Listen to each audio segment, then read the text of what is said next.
said, oh, and is there anything, are there anything around like that? And they said, well, no. And there might not be anything in stock until Christmas, to be fair. We just don't know. And he was very honest about it. And he said, most people, of course, don't want to wait until Christmas. And I said, oh, okay, well, thank you. What do you say? And that's great. That's so nice when you can rely on a dealer or a retailer to just give you an honest answer, even if if the answer isn't, hey, I have this here and I can sell it to you. If the answer is, I don't have it here and I can't sell it to you, but what you might really want is this, right? Yeah. So keep an eye out. That's so nice when they give you an honest answer like that. That's great. They're a nice place. So I make a suggestion.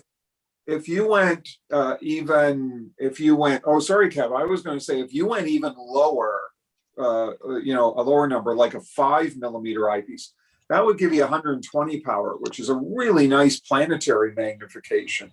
Sorry, Kevin, what were you going to say? I was just going to make a suggestion. You can get eyepiece and filter kits from Celestron. I've used one for years. I think it's around $250, $200, something like that. You get like a 32 millimeter eyepiece, 25, I think, 15, a 7, and a 10. I think there's 5 or 6 eyepieces in there. It's not high end, but I used it for a long time. They're certainly not bad eyepieces, and you get a good selection in there that you can pick and choose which one you think, what you like and what size it is, and then go from there to buy individual higher end eyepieces. Also comes with a bunch of different planetary filters. So I think they actually sell those at Best Buy now too. Oh, okay, thanks. Well, thanks so much. Maureen. Yeah, that's a great suggestion. They're not high-end eyepieces, but they're not horrible either. They're not horrible. Very good so for that's not a bad suggestion. Yeah. Maureen, did you at the beginning say that you're going to be wearing your glasses when you observe? Well, I thought so, yeah. Okay. What you need to consider is what's called the eye relief. Yes. And we talked about that last week. And I wear my glasses as well when I observe. Lots of times I will take them off depending on the eyepiece. But just as a quick comment here, Teleview has a model of eyepiece called the Radian, which is designed with a fairly long eye relief. 20 millimeters is 2 centimeters. Think about trying to get your glasses and your eye at the top of the eyepiece, giving yourself only 2 centimeters. That's actually quite a lot. Most of the higher magnification eyepieces will require your eye to be a lot closer to that to get the full field. So when you're checking for eyepieces specifically to use with your glasses, you want eyepieces that have long eye relief, and 20 millimeters is recommended. So thank you. Yeah, I agree with John completely. That's I'm the same. I'm an eyeglass wearer, and yeah. John's remarks echo my own experience. He's absolutely right. John, radians aren't in production anymore. No. She'd have to get them used. I was thinking, I'm sorry to interrupt, John. I'm thinking about possibly the 28 millimeter XLLX from Celestron, and maybe the high mag. I think they have a 7 or an 8 in the XLLX, which I think will give her the eye relief.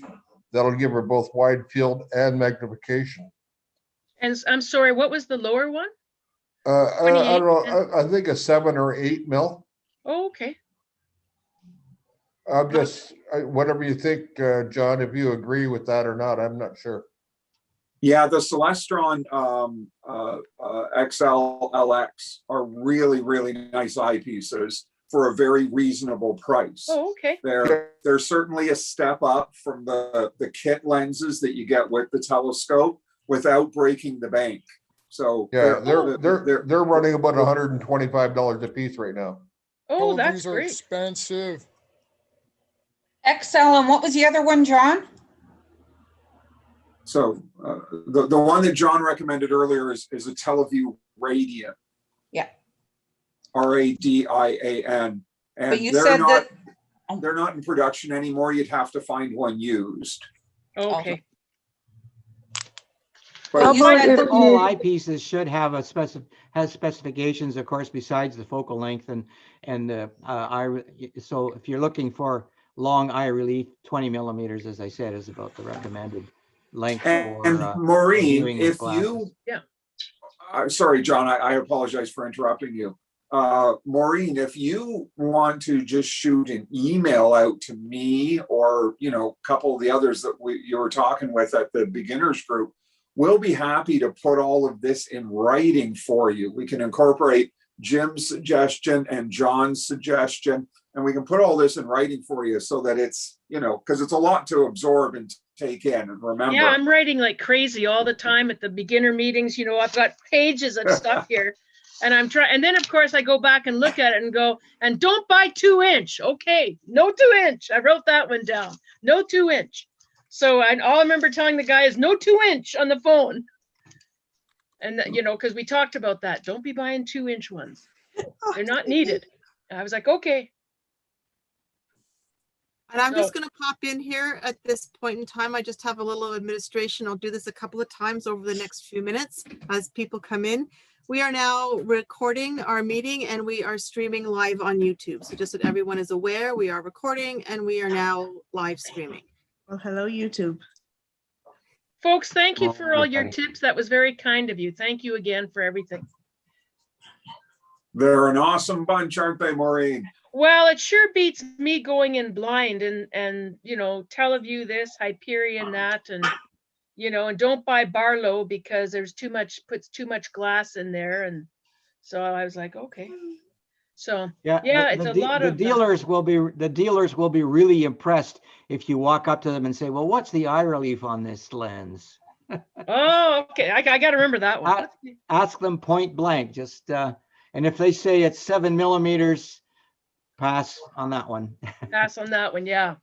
Well, because I want the option to be able to wear my glasses. Oh, are you? Yeah. Sorry. It's okay. That's all. Yeah, what's up? The vegetables on the cutting board, what do I do with There, that's all compost. Whenever you guys are done, we're ready to go. Wait, we're not ready for it, right? No, but we're gonna start very, very soon. They've got 6 minutes, Melissa. Yes. Here's to all of you. Hi, Mike, you're good tonight. You're in, no problems. We can see you and hear you.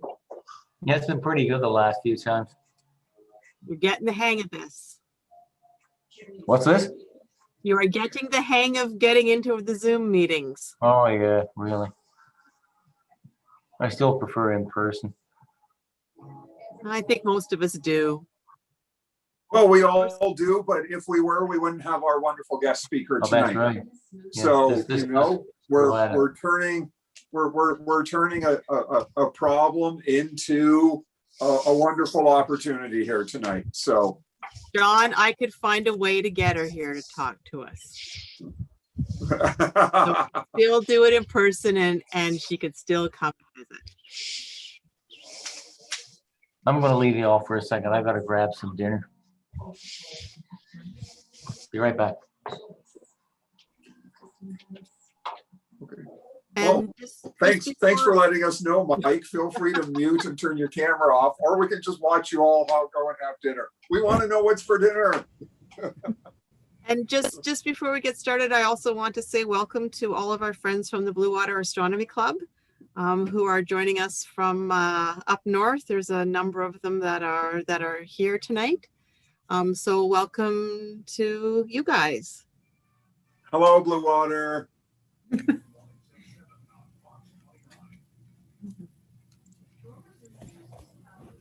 Hi, Lorraine. Good to see you. Good to see everybody. Hi, John. Hi, everybody.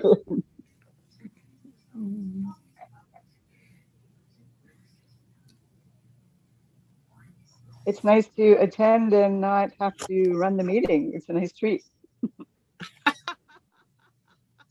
Yeah, you can sit back and watch us down here run the meeting, right? That's right. You've got all your technical issues figured out for tonight? Oh, who knows? Things can always happen. One of the first times we did this, it was a thunderstorm and John's house got hit by lightning sort of, and he just completely disappeared. And it was like one of our first nights, and like we're all like, okay, we got to scramble, like, okay, so now what, what's on the agenda? So yeah, I think we've got, Wow. who knows what's gonna happen. We just roll with it.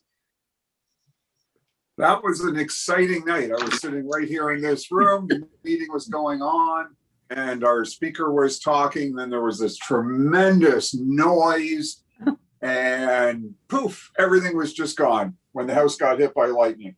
That was pretty exciting. Going in blind and Yeah, and I was panicking on this end because I didn't know what in the world. I knew it was thundering out because we're not that far away from each other, and I was like panicking. Oh my God, what do we do now? What do we do now? We have no host. He's nowhere to be found. It was quite the moment. Well, there's always more to learn about Zoom. That's what I found, but Oh, agreed. that's okay. Hello. I also like the chance to have everybody participate. People are a lot less intimidated by speaking it from their own home in front of their own computer.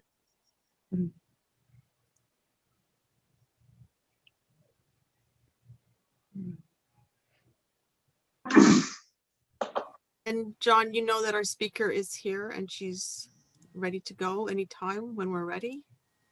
I see many faces, but I don't see them all. So hi, Mary Beth. Nice to have you here. So I'm John, and we've emailed a bunch, and it's wonderful to have you. Hi, nice to meet you in person and nice to see you all. Hi, Mary Beth. Swapna here. How are you? Good, good, good. Good. Excellent.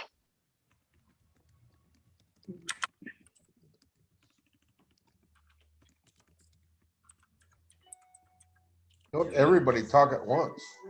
No, How's the that's weather? Okay. How's the We're weather almost in ready to go, Hawaii, so. Mary Beth? How's the weather You in know, we were Mauna? just talking about that. My weather in Hawaii is the exact same weather that Sue has, and Sue and all of you have in Hamilton, actually. So What? I live That's cool. upcountry. I'm at about 2,000 feet elevation, and it is 67 or 63, depending on what part of town you're in. I will just note, I don't have a heater at my house. So when I woke up and it was 54 this morning, it was 54 outside, it was 54 inside. It was cold. So that chill has stayed with me. You'll notice I have on a very lightweight long sleeve shirt. So of course, Mary Beth, we're here in Canada, we use Celsius. So 54 is something we set the oven to. That's correct. We did talk about that earlier. And I tried to do the conversions in my head. I'm better once we hit the 20s. So I was trying to do my math, but I'm going to say let me back of the envelope that. It's about 5 or 6, right? No. 13. 13. Okay, 13. Probably, yeah. 23. So I'm a lot chillier than whomever's, I think it was Dee's porch was 23. And you know what? And good for you for doing the conversion in your head there. That's great. We're all pretty good at, I was just teasing, we're all pretty good at handling both Fahrenheit and Celsius. I'm a lot better going Celsius to Fahrenheit than I am Fahrenheit to Celsius. And the reason for that is all of our weather gauges at the summit are in Celsius. And so I've spent a fair amount of time in my brain converting that to Fahrenheit. But when I have to go back the other way, it takes me a minute. So if I look at the weather right now at the summit, it is probably colder than everywhere else. It's 6 at the summit. That's a nice chill spring day for us. So yeah, very good. It's 6 at the summit with light winds. Light winds are good. Yeah.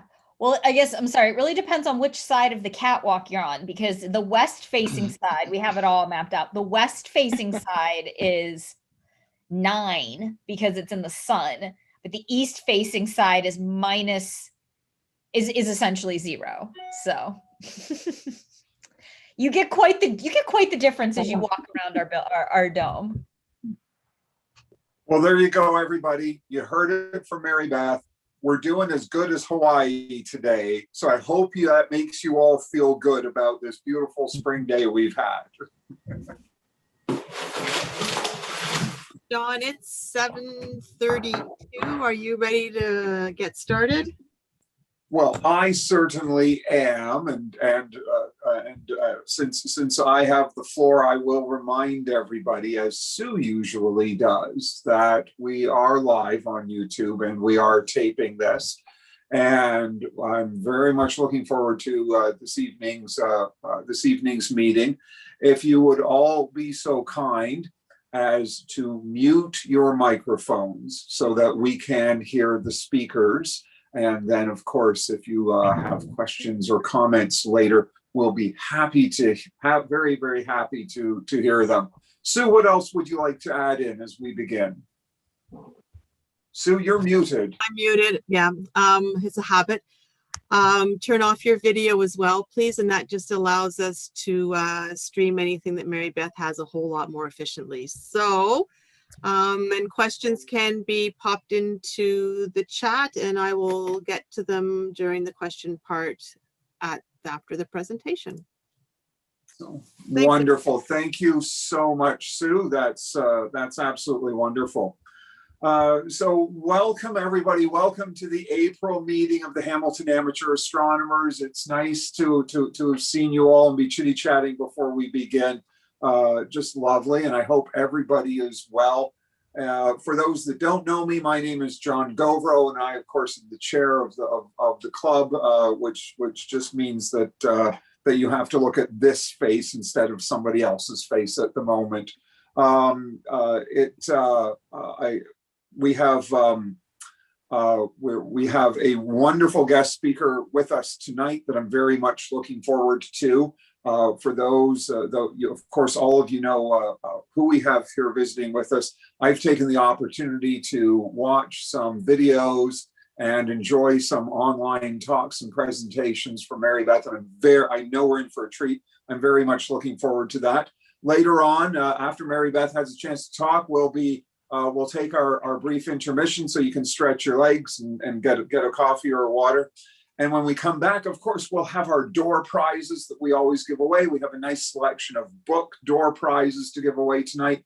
And we'll finish up with the sky this month coming from Chris Stretch. And Chris doesn't usually do this. He's got some big shoes to fill because you know how wonderful Matthew is. But I'm so excited to have Chris doing this for us this evening. And it'll be absolutely worth sticking around for. But for now, I want to hand things over to our guest speaker because you don't want to be listening to me talk anymore. As you know, we have Mary Beth Lachap with us tonight. She's the outreach program manager for the Canada-France Hawaii Telescope. She has been since 2014. She was with Cfht prior to that as well. Mary Beth got her bachelor in astronomy and astrophysics from Penn State, took her master's in education at San Diego State University. And those two fields in combination make her eminently qualified for the position she has and puts us in very good hands tonight. We're very fortunate to have Mary Beth here to speak to us from Hawaii, all right, about her home away from home, the Cfht. So I won't waste any more of your time, as I know you want to hear from Mary Beth, and I know that if you could be here in person, we could all be in person. I know you would want to join me in giving her a very warm welcome to the HAA. Mary Beth, take it away. We are in your hands. All right. Well, mahalo, John, for that wonderful introduction. It is lovely to virtually be here with you all today. As John mentioned, I do live in Hawaii, where I'm currently at the moment. I'm sitting at Cfht's offices, which is a rarity in these times. So I'm delighted to have the opportunity to speak with you. Let me share my screen and we will get started. So John was Very correct in his lovely bio of me. My position used to be director, outreach program manager. I'm the director of strategic communications. I have an unfortunate habit of not always updating my bio. So sometimes I have PowerPoint presentations where it still says that because I forget to update that. The essential difference between those two is my job is still fundamentally explaining astronomy to people. Now, sometimes I explain astronomy to, more important people, and also work a lot on the strategic vision for Cfht and astronomy as a whole in Hawaii. So I've actually been to Hamilton. I attended I believe it was the 2015 CASCA meeting in Hamilton.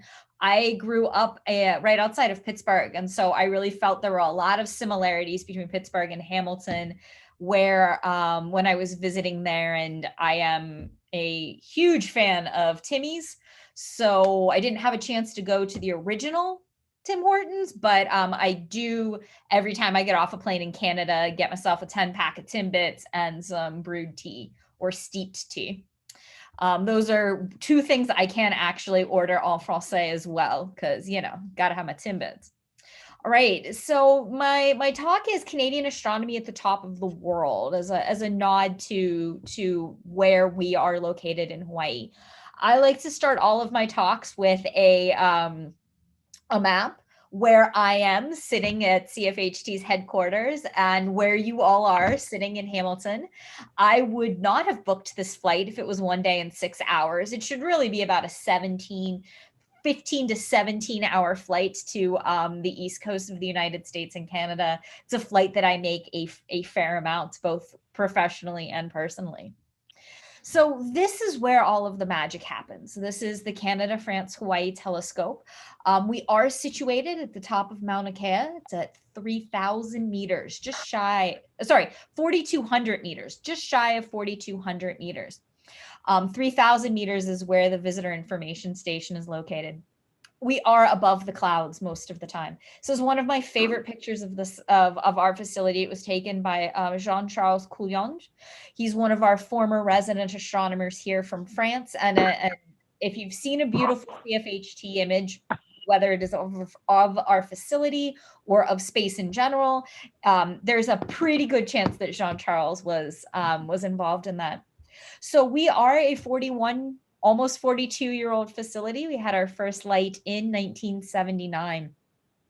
We are one of the most scientifically productive facilities on Earth. The last ranking that I saw, I believe, was from 2019 when we were number 2. As ALMA increases in its productivity, they will be almost unstoppable with the amazing science that they are doing there. But we take incredible pride at Cfht in how for a facility of our age, we really do bring world-class science. So why Mauna Kea?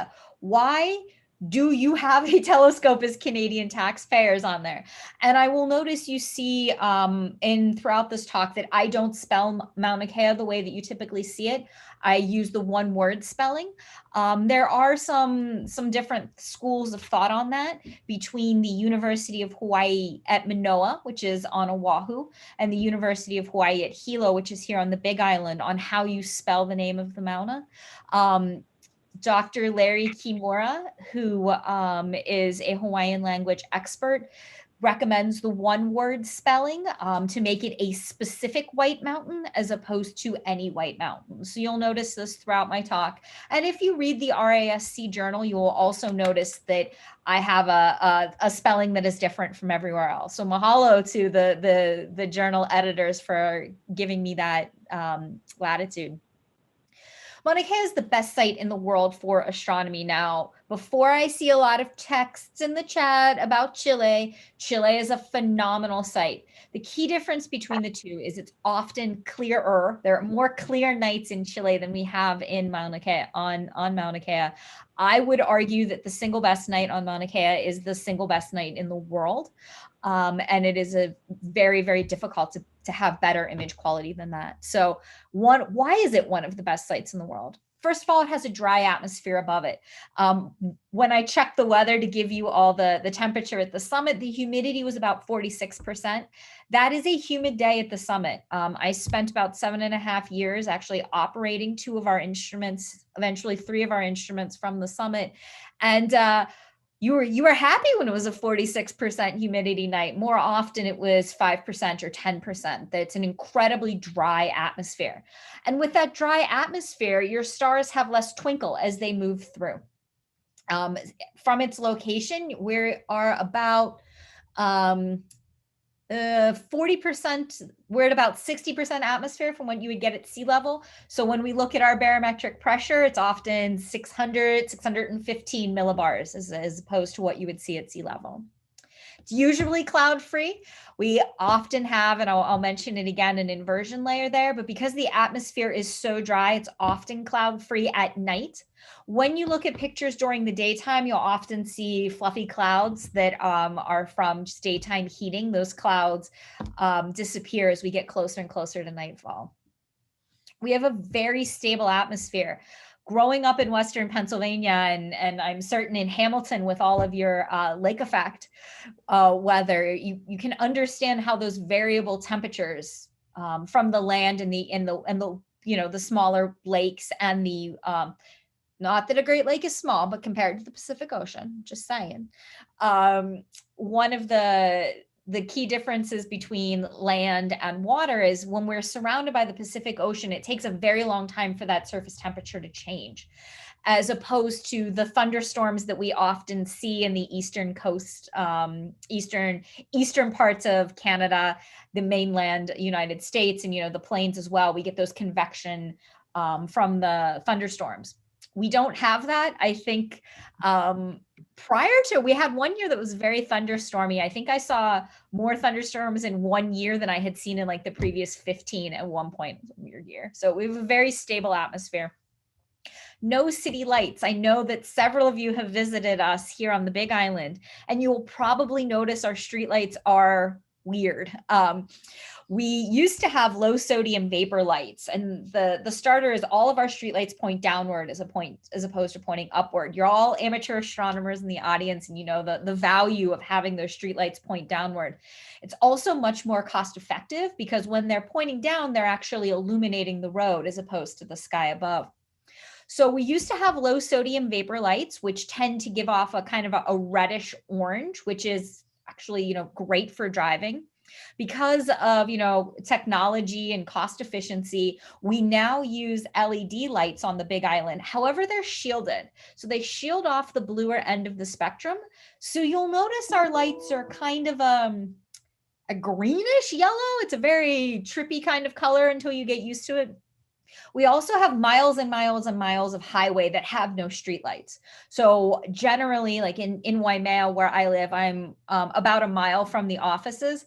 I have very few streetlights outside my house. It's generally centered around the intersections, the places where you truly need them. The atmosphere at the summit is dry and clean with no pollutants thanks to our inversion layer. Now, the primary pollutant on the Big Island is actually our active volcano, Kilauea. When it was having its massive eruption in 2018, we didn't have much ash at the summit, although our webcams did catch a couple of the larger bursts of clouds and gas and dust that went into the atmosphere. During that time, we actually did drop our humidity threshold a little bit lower. There were concerns that if there were sulfur particles in the air from the volcano, that we could end up with essentially sulfuric acid raining on our mirrors. So everybody on the Mauna closed a little bit earlier at about a 70% humidity threshold. So Mauna Kea is a shield volcano, as are all of our volcanoes in Hawaii. That's a very, very, very gentle volcano. It looks like a Roman centurion shield on its side. And this gives us a very delicate laminar airflow. We can contrast that with the airflow that you would get at, let's say, the Rockies or the Andes, where you would end up with much more turbulence because of the shape of the mountains. This is just one more reason why Mauna Kea is a phenomenal site. This is a photo that was taken by a student that I worked with, Peyton Todd. This is the Milky Way from the summit. You can see over here, she used a low light level camera and overexposed for a bit. This is the moon. So this is essentially what you can see, and one of the primary reason why we have so many facilities on the summit of Mauna Kea. I'm going to play this little video here for you. This is a time lapse of us opening. What we're watching here is our shutter opening.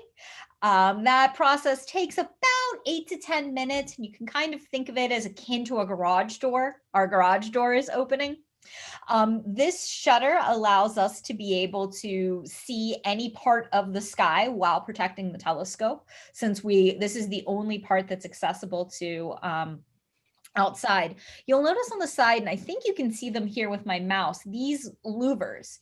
So these were retrofitted at Cfht in 2011, 2012. The problem that we're running into is the problem that any facility with a round dome has. The hot air rises directly above the upper end of the telescope, creating what we referred to as the chimney effect. So we retrofitted the dome, and you can see the shutter, the louvers opening here. We retrofitted the dome so that when the wind is under about 20 knots, we're able to open those louvers and it flushes out the dome, getting rid of that chimney effect and improving our image quality. On the telescope, I'm going to just see if this will let me back this up a little bit. At the top of the telescope on the upper end is Megacam. Megacam is an image, one of our primary instruments that I'll be talking about now. It's probably my next slide. And here you can see our 3.6 meter primary mirror. Now we just re-illuminized this primary mirror last October. Just the mirror's exposure to the elements, to dust, to small rock particles that might blow around because of the winds at the summit, causes us to actually have a little bit of degrading in our coating, particularly in the bluer light. So every couple of years, we physically take the mirror out of its home, and then we re-illuminize it, giving it a new shiny coating that lasts us for a couple of years. This is my coworker, Tom Benedict. Tom is taking a very, very high selfie. He's standing on the top of our dome. The reason that he was doing this is he was actually doing a full panorama for a project that we were working on at the time. And so he took this picture. What I really like is, one, it gives you the sense of height. Two, we can also see a little bit some of the other facilities. So this is the Caltech Submillimeter Observatory. It's in the process of being decommissioned. Caltech decided to take their funding and invest it elsewhere. Behind here is the James Clerk Maxwell Telescope, which is operated by the East Asian Observatory. It and the facility behind Tom's head, the submillimeter array, were involved with the imaging of Poveghi, the black hole at the center of M87, as part of the Event Horizon Telescope. Here with this square dome, we have Subaru, the National Telescope of Japan, the Twin Kex, and the NASA Infrared Telescope Facility. You'll notice IRTF is actually open at this time. And they operate in rather red wavelengths in the infrared, so more near to mid infrared as opposed to near. They are likely observing a solar system object. You can usually tell when they have their dome open during the daytime. They tend to be doing some sort of work with a body in our solar system, be it a planet, a moon, or a comet or asteroid. So let's talk a little bit about our science. This is our very first image. This is our first light image taken in 1979. As I mentioned, that's the year that we opened. The International Astronomical Union was actually having their tri-annual meeting in Montreal. And so the Canadian delegation at the time wanted to make sure that that image, the Cfht image, was seen. This image would have been taken on a photographic plate. And then ultimately found its way to Montreal. I am not certain if we have that photographic plate. It is here somewhere. We are hoarders and get rid of very, very little, but I've never actually seen it. And we can contrast that with the kind of imaging and the work that we do today. Now, I'm cheating because this is a phenomenal image. I know this is a phenomenal image, and this is why I've chosen this one to show you. This is a science image from one of our PI programs. No, this was one of our large programs. So you'll notice Jean-Charles's name here again, Jean-Charles Couillon. And this is of Stephan's quintet. And so what this highlights is a couple of different things. One, this is taken with MegaCam, our wide field optical imager. MegaCam looks at a 1 degree by 1 degree square field of view. This is a composite image. It's made up of at least 21, but possibly more different images in 3 filters. Now, the interesting thing about CFHT and MegaCam, when I started with it in 2013, it was the world's largest digital camera. We've since been surpassed in size. However, it is exceptional in the bluer wavelengths. And through a combination of data processing and observing strategy, we're able to operate in something called low surface brightness mode. And when we're in this LSB mode, this allows astronomers to detect a lot of these wispier galactic inner cirrus and see the extended halo of many of these objects. So when we're looking, this is not the way you normally see Stephan's quintet, because we're usually missing out on all of the galactic cirrus that is in between these galaxies within the quintet. This is an image. You'll notice it's my background image on most of my slides. This is the CFHT deep field. So in 2003, we began our sort of series of large programs. Our first large program was the CFHT Legacy Survey. It had 3 components: the deep, the wide, and the very wide, each with different science goals. So this is an image from the deep field. If we zoom in one more time, you'll see that we actually only have about 3 stars in this particular image. Everything else that we're looking at is galaxies. Some of them are nearby, like this barred spiral, allowing us to see more of the structure of the galaxy. Some of them, like these little red and yellow dots, are very, very distant galaxies. Now, one of the science goals of the CFHT LS Deep was to look for type 1A supernova in galaxies across the age of the universe. And so the fascinating thing about type 1A supernova, and I'm sure many of you know this, but I'm just going to go over it, is that they form by a very specific mechanism. So a star like our sun, when the sun reaches the end of its life, it's not going to supernova. It's going to turn into a planetary nebula. There's a very delicate balance that exists within all stars: gravity pushing downward, the energy and pressure pressing out. And so they end up in balance. What will eventually happen to our sun, and most of the stars, all of the stars its size, up to about 8 to 10 times the mass of the sun, is that at some point it will run out of hydrogen to turn into helium. That energy production will lower and gravity will push downward. That downward force of gravity will cause the center to contract and heat, triggering helium fusion. And that will cause a big burst of energy. The sun will puff up, and that's its first step to becoming a planetary nebula. The core that's left behind is a white dwarf. Now, in the case of our sun's it's a loner. It doesn't have a binary companion.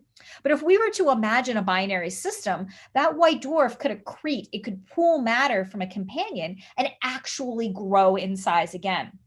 When a star, a white dwarf, ends up being 1.44 times the mass of the sun, we call that the Chandrasekhar limit, the star actually explodes in a type 1A supernova. So because there's a very specific mechanism and a very specific mass, all of these type 1A supernova have the same brightness. And we're able to actually measure the distance to galaxies based on the brightness of these type 1A supernova.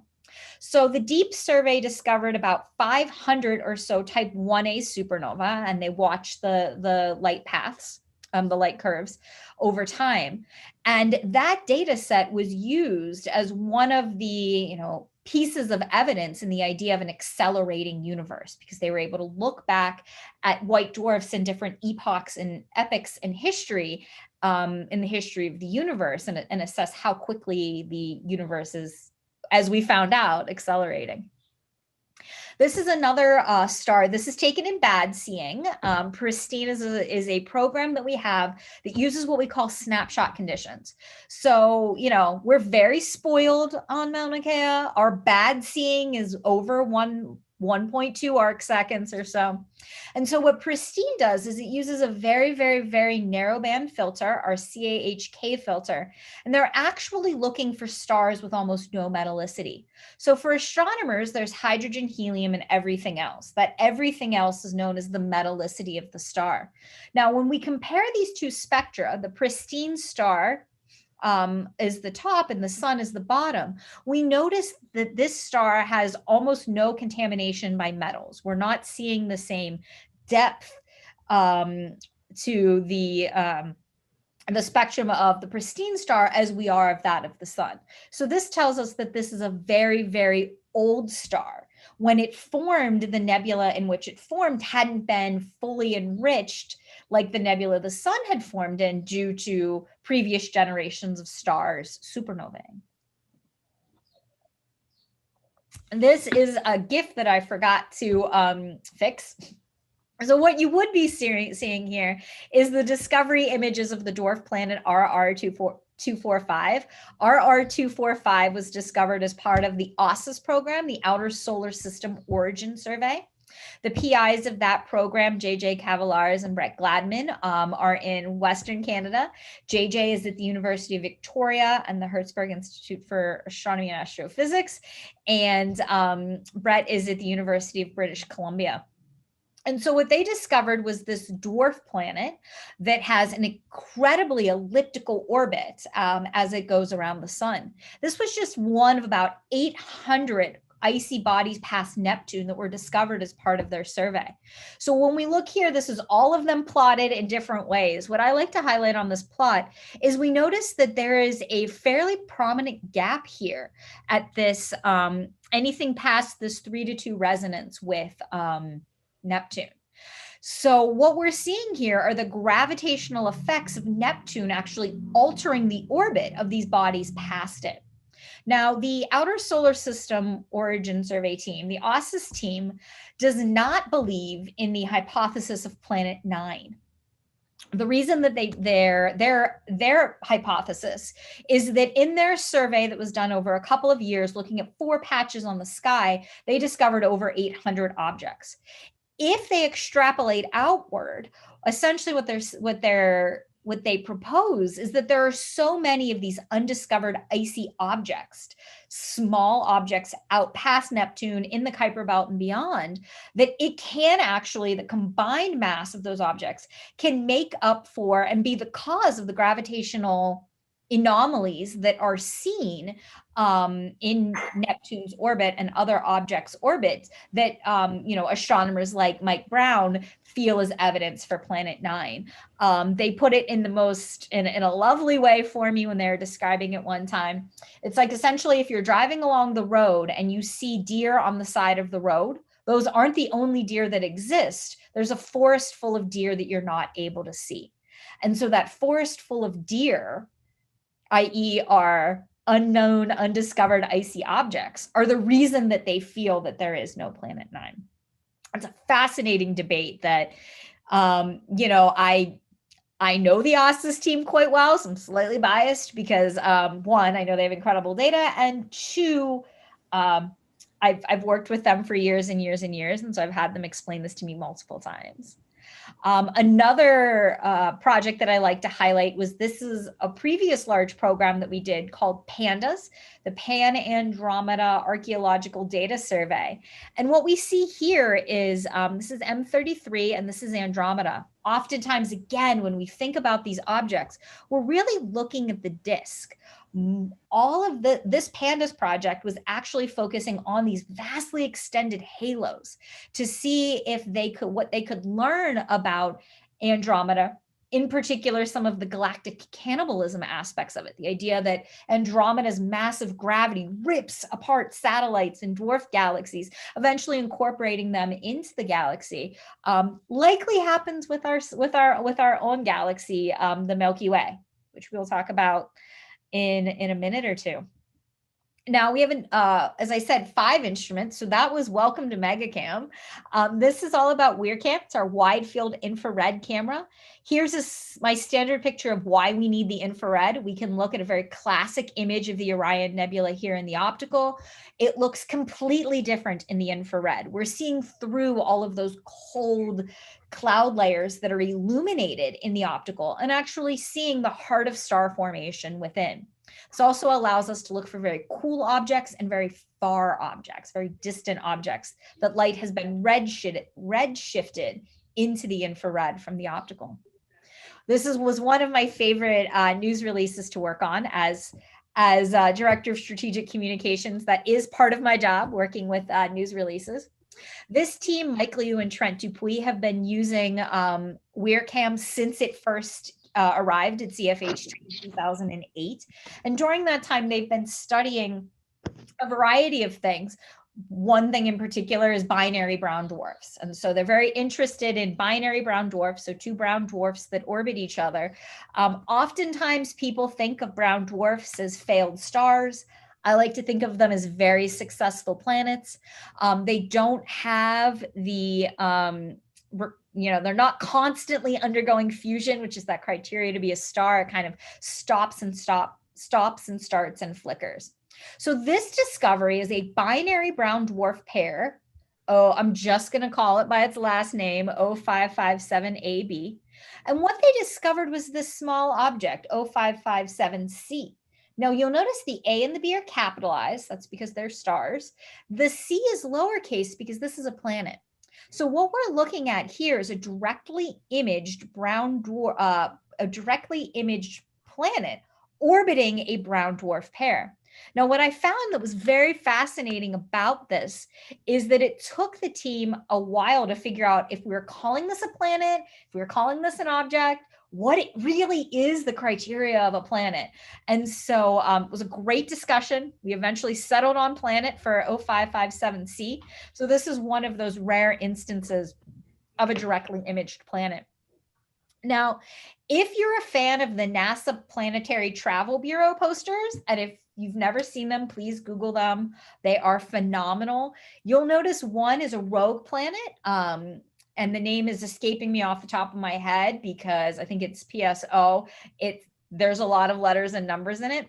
That was also a rogue planet, a planet that has no star, that was discovered by Mike Liu and Trent Dupuis using Cfht as well. So I'm super proud of that one. Esperance is another instrument that we have. The first 2 were imagers. They look at like really wide areas, really wide fields of view. Esperance looks at a single star, and it takes the light from that star and breaks it down into its component rainbows, allowing a spectra, allowing astronomers to actually study the light within, helping them determine composition and temperature. Be in there. Tell me what you want to do. The interesting thing about Esperance is it also allows you to study the magnetic field of objects. So this is not an Esperance image, but this is a graphic that goes with one. We notice this little box here. Rodrigo Abada and his team, they used Esperance to take a look at a stellar stream coming out of Omega Centauri. So Omega Centauri is a well-known globular cluster. The hypothesis that Abada and et al. Has is that it's actually not a globular. In fact, that it is the core of a dwarf galaxy that was tidally disrupted, galactically cannibalized by our own Milky Way. And so what they did using Esperance was they studied the spectrum of 5 stars in this stream and realized that the composition and the velocity was identical to what was being seen in Omega Centauri. And so this was a fascinating, they used Gaia data and they used Esperance data to be able to come up with this hypothesis. Our next instrument of hypothesis is CTEL. CTEL is a Fourier transform imaging spectrograph, which means that it takes an image of space and then through the magical hand-waving math that are Fourier transforms, actually converts that information into a spectrum for every single pixel on the chip. That's about 4 million spectra. It gives us a three-dimensionality. We're able to see the motion of very specific elements. You can put a filter in Citel and look at very specific elements and create a movie. So I'm going to play this movie for you, and then we'll talk about it. I want you to notice what happens at different wavelengths.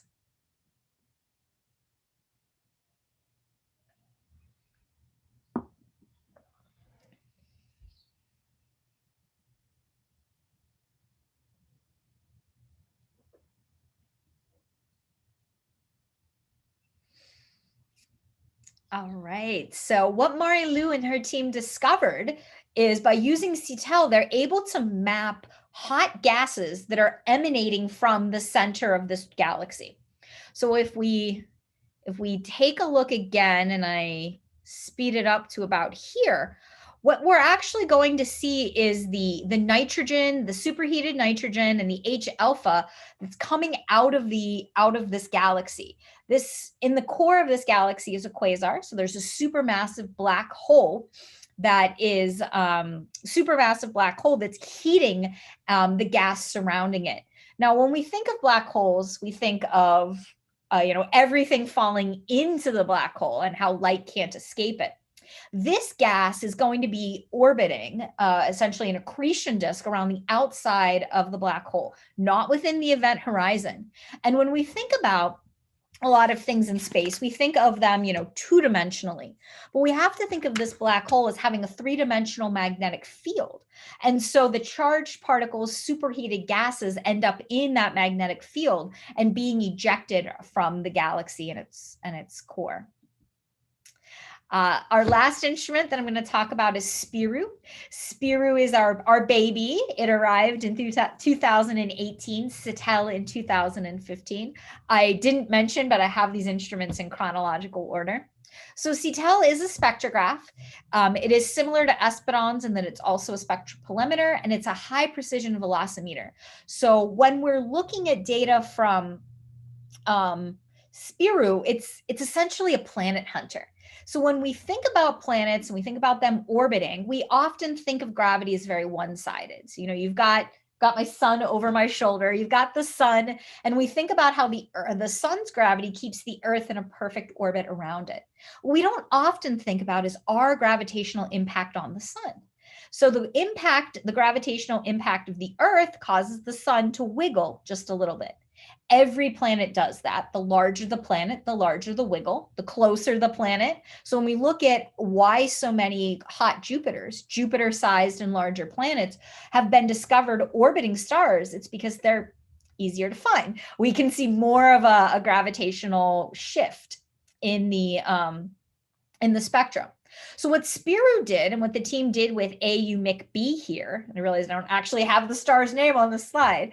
It's AU-MIC. AU-MIC is a young star, about 22 million years old. Now, young stars, it's also a smaller star. They're very active. They have a lot of star spots. They have an incredible amount of coronal mass ejections. There's a lot going on. So to really drill down into the data, to discover a planet or confirm a planet around there takes an incredible instrument, but also some incredible data analysis. So the Tess space satellite looks for transiting planets. So if we kind of imagine, use my coaster again, if I'm a star, a planet transits in front of me, all of a sudden my light dips, and then, I get more light here again. And so that's what Tess looks at. It looks for those dips in brightness of a star. Now, that's not guaranteed to be a planet. So then it takes ground-based follow-up like was done here with Spiru. The goal with Spiru is to be able to detect 1 meter per second wiggle in a star's motion to look for essentially Earth-sized planets around M dwarfs. I really like this one. This is another one that we made the NASA Planetary Travel Bureau, travel sheets with AU-MIC and this hot young active star. So we can actually look here and you can see they've drilled down from here to this bump of a planet. And this planet, because they had the radius from the Tess measurements, and then they were able to get the mass from the Spiru data, they were able to calculate the density of the planet. And so the density of this planet, AU-McB, is akin to Neptune. Right. So that is our science. The core of the work that I do is our community engagement. So this is clearly not this year. I believe this was the end of 2019. So every year I write I have an outreach and community engagement section in our board of directors report. And so I was giving a presentation and I was showing them the activities that we had done since I wrote my report. This is like 2 weeks later. This is our annual star party. This year we did the entire thing virtually. So you can actually go to a link on our website and watch our virtual star party. What we did was every single day we released a new video. So one day it was my coworker, Mark, who's an amateur astronomer, talking about binoculars. How, so often people are asked, what kind of telescope should I get someone? And Mark's first thought is buy them binoculars. It's a lower cost investment. If they're hooked on binoculars, we can go from there. We did a tour of our remote observing room with one of our remote observers. All of our observations occur in Waimea. We don't have any observations at the summit anymore. So we have one person in Waimea collecting all of our data. This is a workshop here that one of our computer programmers, Matt Wilson, he was running a workshop for teachers. We were talking about how you can teach children the fundamentals of computer programming by, step one is sequence. So how would you the idea was, how do we get a robot, in our case, a person, how do we get a person from point A to point B, giving them only only instructions. So it's not like go to Jupiter. It's like take 4 steps. Now you're going to turn. You're going to take 3 steps. And so it helped the teachers really think about sequencing. I run a program called Mauna Kea Scholars, and it is a student-driven research opportunity for Hawaii public high school students to get their own astronomical data. So I had a meeting this morning, and she's currently in another meeting now. One of my students, Mallory Go from Molokai. So I've been working with Mallory. She's been part of Mauna Kea Scholars for 3 years now, since she was a sophomore. She has the single most comprehensive data set that exists of the Horsehead Nebula optically. She has 3 narrowband filters that previously to her observations, it had never been imaged in. And so she started off with what she thought was a very simple question. Why is the Horsehead Nebula the shape that it is? So in her first year, she worked with Dr. Harriet Parsons, the James Clerk Maxwell telescope, to take data using Scuba 2 in the microwave to get an idea of the magnetic fields in the actual horse part of the nebula. She's currently working on her senior project in high school, so that's why she's meeting with 2 of her mentors right now to talk about some of the data that she's recovered.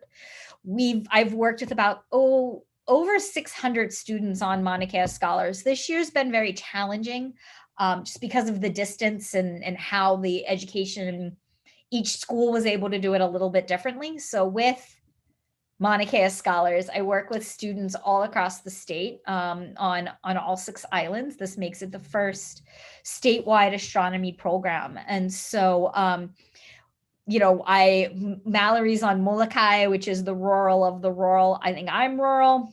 Molokai is even more rural. My students on Lanai that I'm working with this year, they're not actually applying for telescope time. They're working on an app that I'm super excited about. Each one of these schools has the freedom to do the program a little bit differently, which is where we end up in a little bit of this year, not having as many students participate. A handful of my schools are after-school astronomy clubs, and those kinds of programs have been halted this year. It's a very deliberate move on our part to have Mauna Kea Scholars for public high school students. The inequity in the education system in Hawaii is huge. I live in Waimea. There's a private school in Waimea that has a tuition of in the $20,000 a year. And I work with students at Honokaa High School here that is, you know, exceptionally rural. So the idea is not to create a million little astronomers, but to really show students that there are a wide variety of jobs for them, and to take them from the process of learning about science from a book to actually doing science, to doing their own research and having their own ideas and feeling that sense of ownership, empowering them, in my hopes, to see themselves as people who can do STEM. Another program that we work with is Ahua Noa, that is translated to call forth a name. You're probably all familiar with Povehi that I mentioned earlier, and Oumuamua. Oumuamua was the first object that was given a name as part of Ahua Noa. It's actually a really interesting story. The idea of Ahua Noa originated with a man named John DeFries, and so John's now the head of the Hawaii Tourism Authority. So if you're watching any news about Hawaii, you probably see John as of late. He's a native Hawaiian businessman, and he came to Doug Simons, the director of CFHT, and Kaio Kimura, the executive director of the Emilo Astronomy Center in Hilo, to propose this idea of what if objects that were discovered in Hawaii of significant importance were given Hawaiian names. And so Doug and Kaio were like, yeah, we're in. And they decided, it was like, I'm going to say October, that, you know, they talked to all of the other directors of the Mauna Kea observatories and decided they would form a working group in the new year. October, you know, then you go into November when there are board meetings. They're like, we'll just push it off. And then Doug got a phone call from Karen Meach, the University of Hawaii at Hilo, the University of Hawaii at Manoa, and Dr. Meach said, we have an object, and Dr. Richard Wainscope, they said, we have an object, and we think it's from outside the solar system. And Doug said, can we give it a Hawaiian name? And they're like, if you get one in 48 and 72 hours, it'll be in the Nature paper. So we called Dr. Larry Kimura, Kaio's uncle and an expert in Hawaiian language, and said, Uncle Larry, I've got this object. And Uncle Larry named it. And Oumuamua means a scout or traveler from a great distance. Povehi is the adorned fathomless darkness of creation, which in my opinion is better than M87 asterisk. Just saying. There's also 4 other objects that have been named. 2 of those objects are asteroids in our, there's one moon of Jupiter, and then there's an asteroid with a weird orbit. Those were named by high school students that are part of a Hawaiian immersion school. And then 2 Hawaiian immersion school teachers named a quasar and a very distant outer solar system object. So this is a program that's thriving. We really see this as a language program, where the star is Avela Hawaii, the Hawaiian language, and astronomy just provides an input, an object, something to be named by language experts. If you want to learn more about social media, CFHT, you can follow us on social media. I have found that we have a lot of astronomers who follow us on Twitter. The general public follows us on all 3, Instagram, Twitter, and Facebook. We try to post every day. We've had to get creative during COVID and have some different programs, some different ways of doing things that really kind of helps us connect with people in a way that we would normally do in person. So this is our staff. This is actually an older picture of them. The people who are circled are Canadians. I like to show my Canadian audiences, Canadians who work at CFHT. This is Dr. Laurie Rousseau-Neptune. She's one of our resident astronomers from Canada. She's the first First Nations woman to get her PhD in astronomy, and she works on CETEL. She was actually, when she was a grad student, part of the team that helped design it. She went to the University of Laval. This is Nadine Mansat. Nadine is our astronomy group manager and instrument scientist for Esperance. This is Cam Whipper. Cam's from Nanaimo. Cam just got promoted, so I'm not certain what his new job title is. He used to be one of our observers, and during the process of being a remote observer, he became really interested in when things break, how do we work with the software and our instrumentation group to get them working again. So Cam's kind of transitioning into a role where he'll almost be a liaison between the needs of our observers and our astronomy group, along with the actual implementation of these things by our software group. This was actually Derek Salmon's going away party. Derek is emeritus here. He used to be our director of engineering. We see him frequently pre-COVID because he worked on our Mauna Kea Spectroscopic Explorer project. So MSC is our idea to reimagine CFHT, to take it from the existing 4-meter facility to a 10-meter class telescope that's fully dedicated to spectroscopy. The beauty of being 40, if you think about how cars were built 40 years ago, CFHT is, the telescope itself is made of steel. And so the weight of the current 3.6 meter CFHT is akin to the weight of a 10-meter class telescope today. They build them differently. It's not steel on steel horseshoe.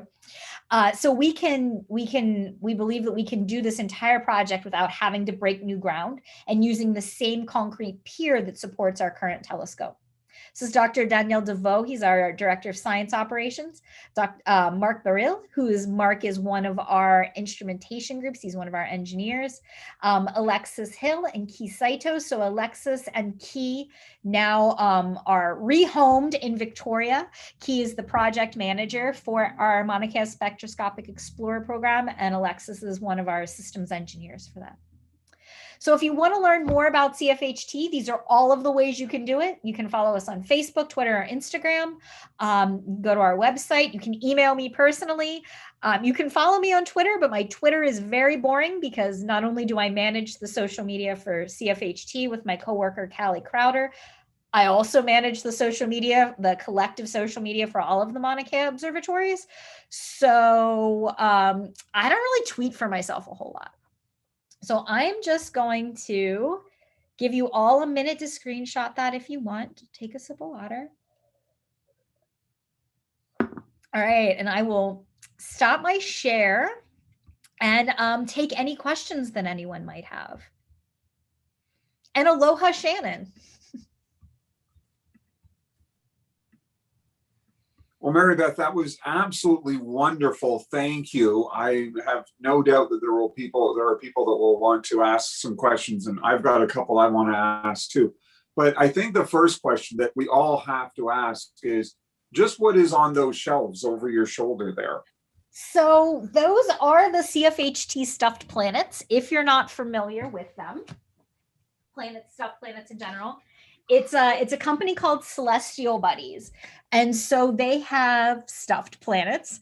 At CFHT here, we have the entire collection. I use them with school children. So particularly now with COVID, they've been very helpful. When I talk to kids remotely like this, they can see a physical representation of the planets.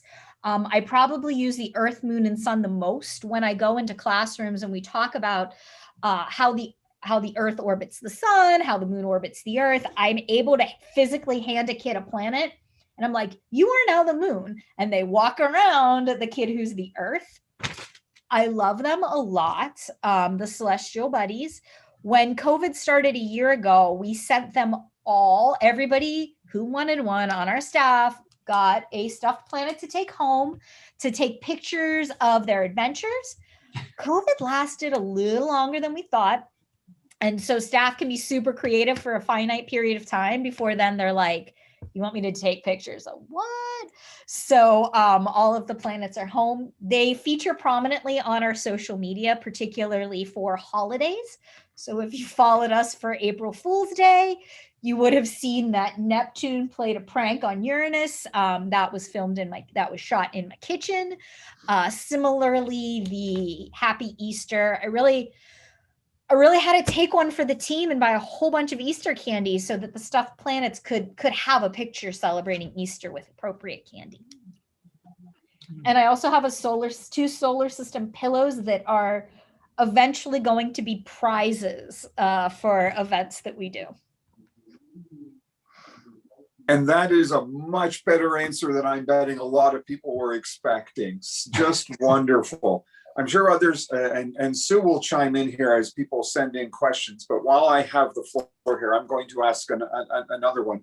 you talk, there's so many exciting projects, so interesting. The idea that Omega Centauri is the core of a dwarf galaxy that's been gravitationally disrupted in that by the Milky Way is really exciting. And I was surprised that it was really only such a small number of spectra that's been done from that stellar stream that's coming off there. Would a much larger number of spectra from that be helpful in pursuing a more definitive answer? So I'm actually putting the news release to that in the chat. Astronomers always want more data. I think that's the absolute safest way to answer the question. Yes, John, they would love more data. Mary Beth, yes. I have a question from the chat from Joanne. I was actually going to ask this too. Can you tell us about the visitor center and astrotourism? So I will answer this question in two phases. One, right now during COVID, the Mauna Kea Visitor Information Station is closed. And so it's closed, in fact, due to COVID. And I hope reopens when it's safe. In normal times, there is a visitor information station at about 3,000 meters. It has some programming, it has some small telescopes, it has you can do solar observing at night. In the daytime, they have a gift shop. Their gift shop is currently online. So if you want Mauna Kea Visitor Information Station swag, you can buy it and they will mail it to you. Fingers crossed they'll mail it to Canada. In terms of astrotourism, it's one of those areas that's very touchy, and this kind of brushes a little bit on Doug's question there. Mauna Kea is managed by the University of Hawaii, and they prefer very strongly to not promote Mauna Kea as a tourist destination. I will say that the image quality with your naked eye at the summit is not great. If you just walk out and want to do naked eye observing, being at the summit of Mauna Kea is like having 2 drinks before your dinner arrives. It's happened to everybody. Your brain gets a little bit fuzzy. You don't think as clearly. What also happens is that your brain and your eyes don't work together as well. So if you want to go and set up a telescope on the summit, a small one, you actually won't see the stars as well as you will at about 9,000 feet. So the visitor information station is actually an ideal location for stargazing. Also, I highly recommend the Emilo Astronomy Center in Hilo. They are absolutely fantastic. They are closed currently. Now, there are programs that you can do a tour, go up with a tour company. Those tour companies do pull off at the side of the road a little bit lower down from the summit and do some stargazing. Mary Beth. Yes. Yeah. Those 2 telescopes, the main mirrors, are they aluminized or silvered? So our mirrors are aluminum. So we have 2. We have a primary mirror and a secondary mirror. When we're using the instrument that's at the bottom, we have the secondary mirror. So we have an instrument at CASP. Ours are aluminum coated. And what we do when we recoat them is we take the mirror and we clean off the previous coating. I can only describe it as it kind of looks like what you do with nail polish remover. Like there's cotton pads with some sort of compound and it's on there, and then they wipe it up and like it's not silver anymore. Then the mirror is thoroughly cleaned and moved into a vacuum chamber, and they pull out all of the air, and in the vacuum chamber are filaments made of aluminum.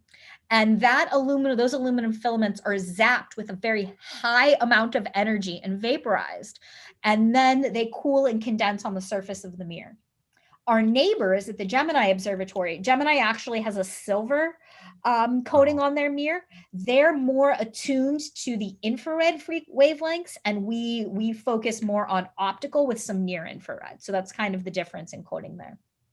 But what kind of a lifetime do you get out of these coatings before you have to redo them? 2 to 3 years. So what we're really doing is experimenting on how to make that time longer, because the longer that we go between coatings, where we really degrade is in the blue. Now, the problem with that is that that's where we excel. So you look at larger cameras, and I can give an example of the synergy of all of the facilities on Mauna Kea. Let's say you're an astronomer at the University of Hawaii at Hilo, you have access to all of them. You can use Hypersuprime Cam on Subaru, my favorite camera name.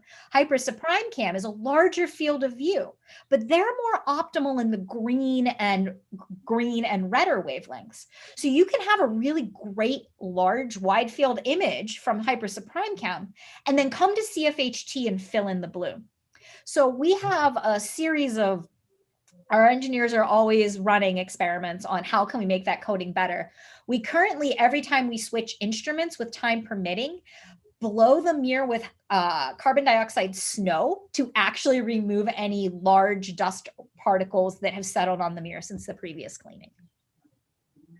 Mary Beth, I've got a couple of questions in the chat for you. I will start with the first one from Doug Curry.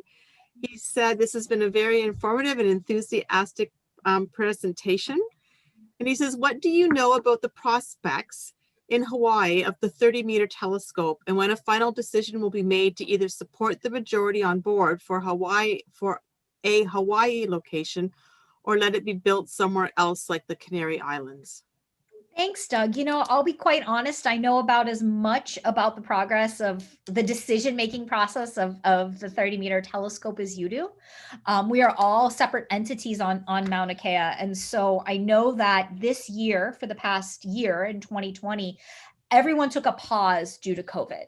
So when the stay-at-home order went into place, I'm certain that many of you are familiar with the protests that occurred in the summer of 2019 to stop the construction of TMT. There were still people at the base of the Mauna at the access road who were still protesting. They were no longer blocking the road, but they did have tents set up until about a year ago. And when we got the stay-at-home order, the Kia'i decided that they would disband the camp at the access road for safety concerns.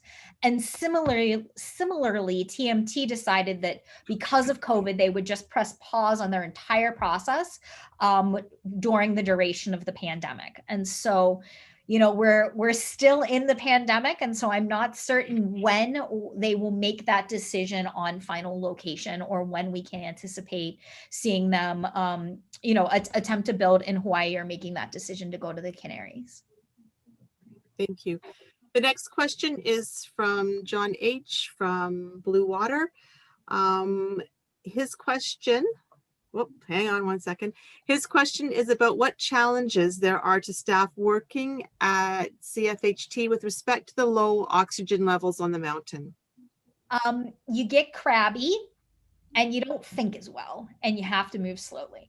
And so those are probably the biggest things. It's best to have a plan. One of our engineers put it best. He has a little notebook, and in his notebook, if he's going from the dome floor on 5 to the machine shop on the ground floor, he writes in his notebook, like, you know, crescent wrench, 3/4 of an inch crescent wrench, because in his brain, by the time he goes down there, he will forget why he went upstairs. Why he went downstairs. He'll remember he needed something, but what did he need? And then have to radio up. So that's one of the big challenges, is your brain doesn't work quite right. I personally get a little grumpier, and, you know, you don't have oxygen. And so those are probably the two biggest issues.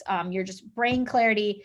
Everybody knows it though. And so they take really good safety precautions. We have a lot of safety redundancies. So if you're working on the telescope, we turn the power to the telescope off. So it's not possible for anybody to accidentally move it and hurt you, because the telescope is turned off.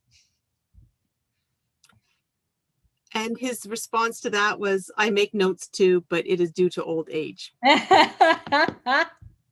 And I have a question from Anastasia Morissette, and she asks, what work went into ensuring that the dark skies were protected and to gain the cooperation of cities, industry, the population, etc.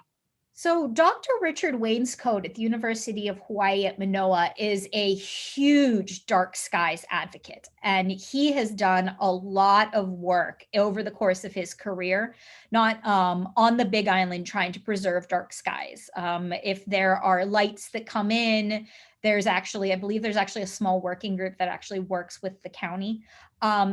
The County of Hawaii is exceptionally wonderful and accommodating when it comes to these kinds of things. You know, more and more research is coming out about, you know, blue light in particular and its impact on living things and their circadian rhythms and everything. So the move to go from the low sodium vapor lights to the LED was a thing. There was a lot of discussion about that, and that compromise of the shielding was really a great compromise by the county. And, you know, in turn, astronomers and the astronomy community and dark sky preservations realize that there are budgetary concerns. And if it's more cost effective to go to an LED, let's work together and see how that can work. So I have to absolutely credit Richard Wainscoat for the incredible work that he and others have done on the Big Island.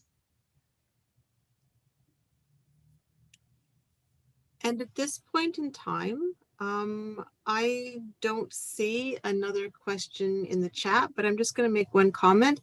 As I told you earlier, before the meeting started, I have been to Mauna Kea. I have been up the mountain twice. And when John asked about the oxygen issue, if he wants to ever talk about me, I'll tell him exactly how it affected me both times. Totally different both times when we went up to the top. So, and that's definitely something that you have to keep in mind, is that every day you feel differently. So I was up in March 26th. It'd been the first time I've been at the summit for about a year. I was up there actually the 24th first. We were working on a film project that I'll let you know when it's done. And, you know, I didn't feel great. And then I went back up on the 26th and I was fine. It really depends on so many things. How much water are you drinking? How do you feel globally? You know, are you having a good day? Are you having a bad day? There's a lot of different factors that go into it. But I'm really glad that you mentioned, Sue, that you don't always feel the same 2 times in a row. Definitely not. All right, John G. I see no more questions, so it's back to you. Thank you so much, Sue. And Mary Beth, a big thank you to you. I have one more question, more of a request. You, in the chat, you put in a link to the news release on Omega Centauri. Yeah. You spoke to us about your very impressive statewide school program that seems to be doing an amazing job of engaging these students in STEM programs and that. Is it possible that you could provide to us a link about that so that we can learn more about that?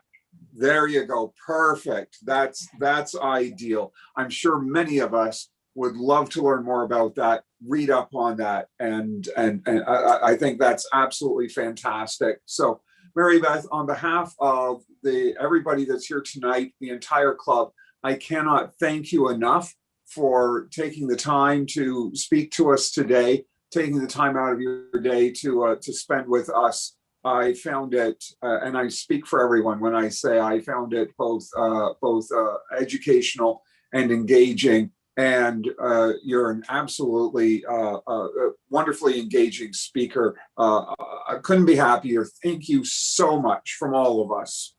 Well, thank you for inviting me. And I will mention I was offered an honorarium, and so that honorarium will actually go to Mauna Kea scholars. So I don't accept honorariums, but you are welcome to donate what you would have gifted to me to Mauna Kea scholars.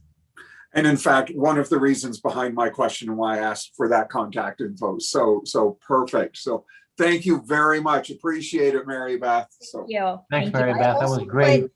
Thank you. Oh, sorry. I also put in a link there. You'll see another link to the Waimea Solar System Walk. That's an event that we're currently running that is a scale model of the solar system here in Waimea. All of the materials we are willing to make available to anybody interested. So if at any point the Hamilton RASC would decide, or sorry, Hamilton amateur astronomers would decide you would want to do a solar system walk, all of our materials will be available, and you can find out more information there and just reach out to me, and I can provide you with everything you need. So mahalo. I hope you guys have a wonderful weekend and clear skies.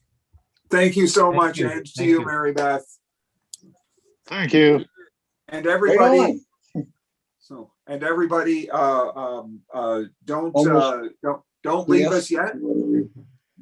We're not done yet, of course, but I encourage everybody to take a break. When we come back, we do have door prizes to give away, and we have the sky this month from Christopher Stretch, and I'm very much looking forward to that.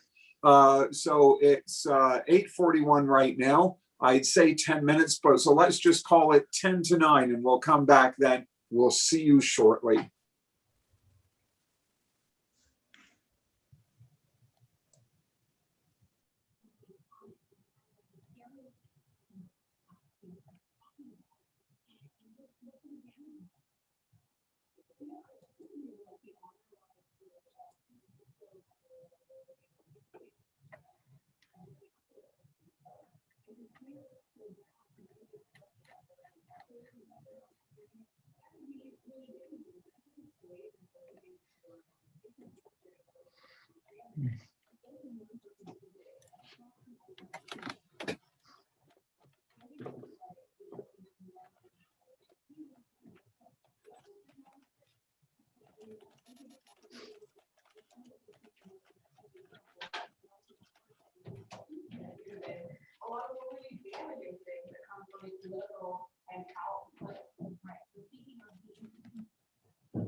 That's the telescope we walked around, isn't it?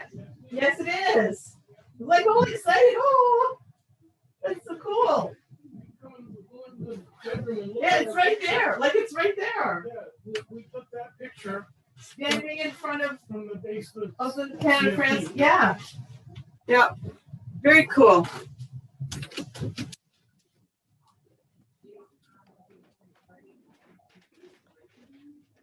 Chris, it looks good from my end. I'm talking. Okay, excellent. Awesome. Awesome. Yeah. Awesome. Looks Chris. beautiful. Very cute. You want to pop into presentation mode and just Yeah. I see you crossed me out. Your replacement, you see how I'm in crayon below, right? Good luck. Thanks. I'm going to need it. you'll be fine. Not to Yeah, worry. you'll be fine. Good. Looks good. Thanks.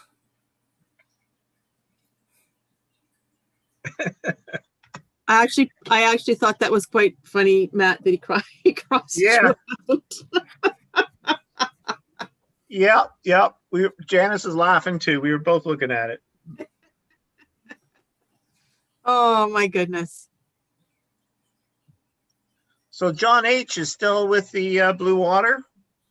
Yes, he is. Yeah. One of these days, hope to see him again.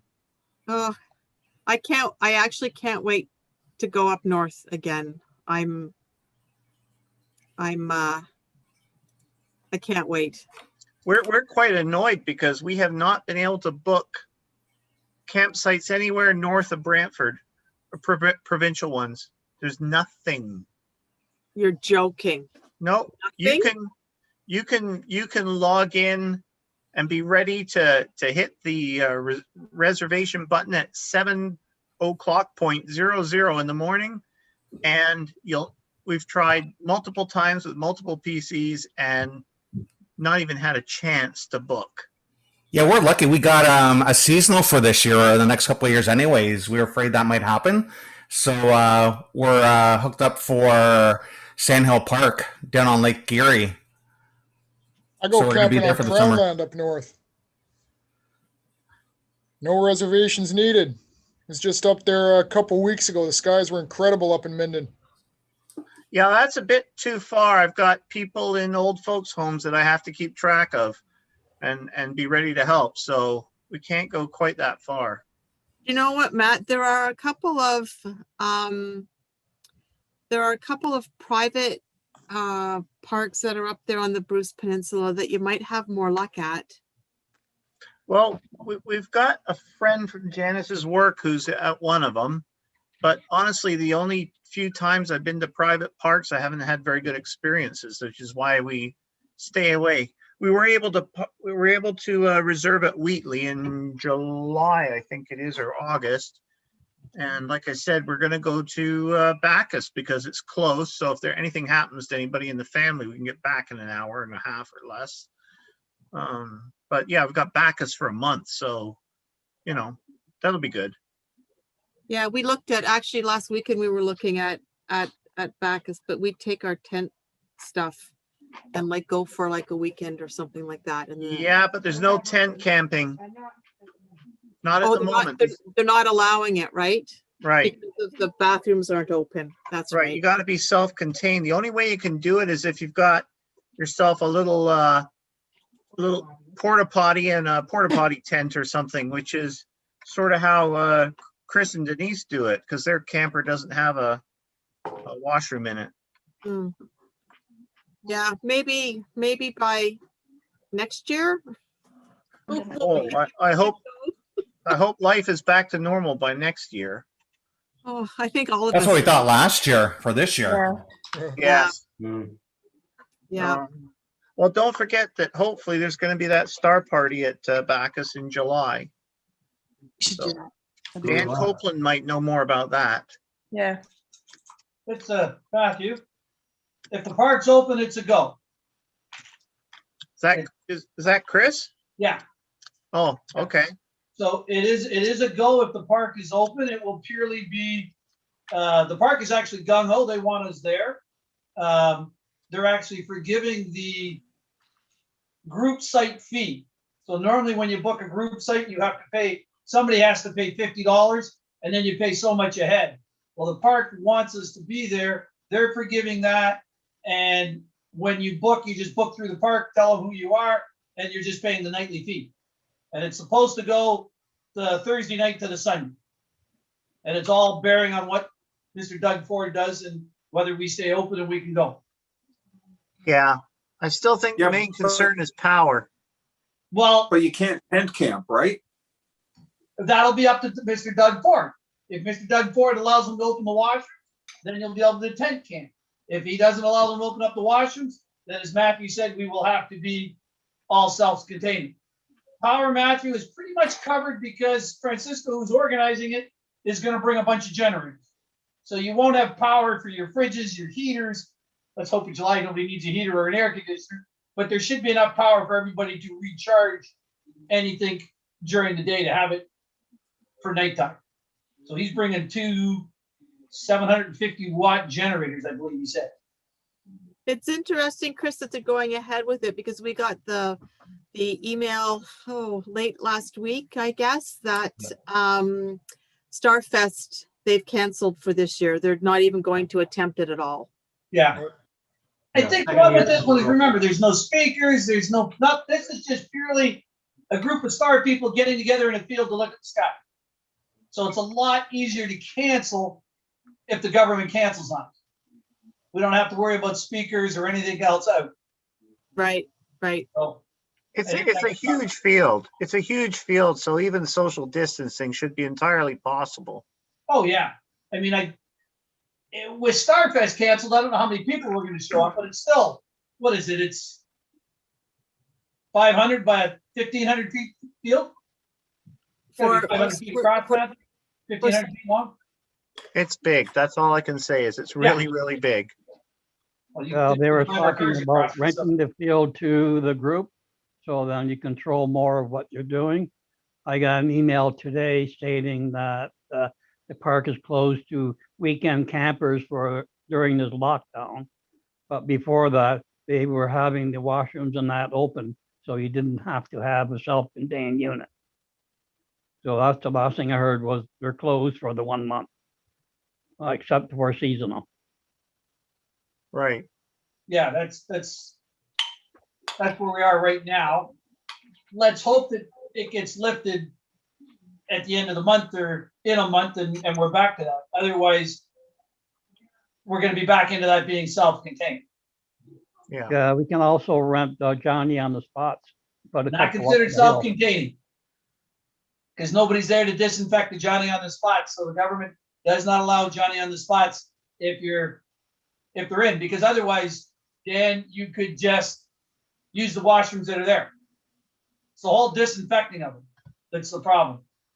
Well, I wish them well, and I applaud their enthusiasm, and I hope that if they go ahead with it, that everybody's able to go and attend safely. Of course, most importantly. So welcome back, everybody, and I hope everybody enjoyed our speaker. I meant to mention before break, and I forgot that at one point, Mary Beth showed a photo of the staff up there at Cfht with the little circles around all the Canadians, which I thought was very nice. And that the very first person she mentioned was Laurie Rousseau-Neptune. And Laurie is going to be speaking to us in September. So hang in there till fall for part 2 of our Canada, France, Hawaii visit.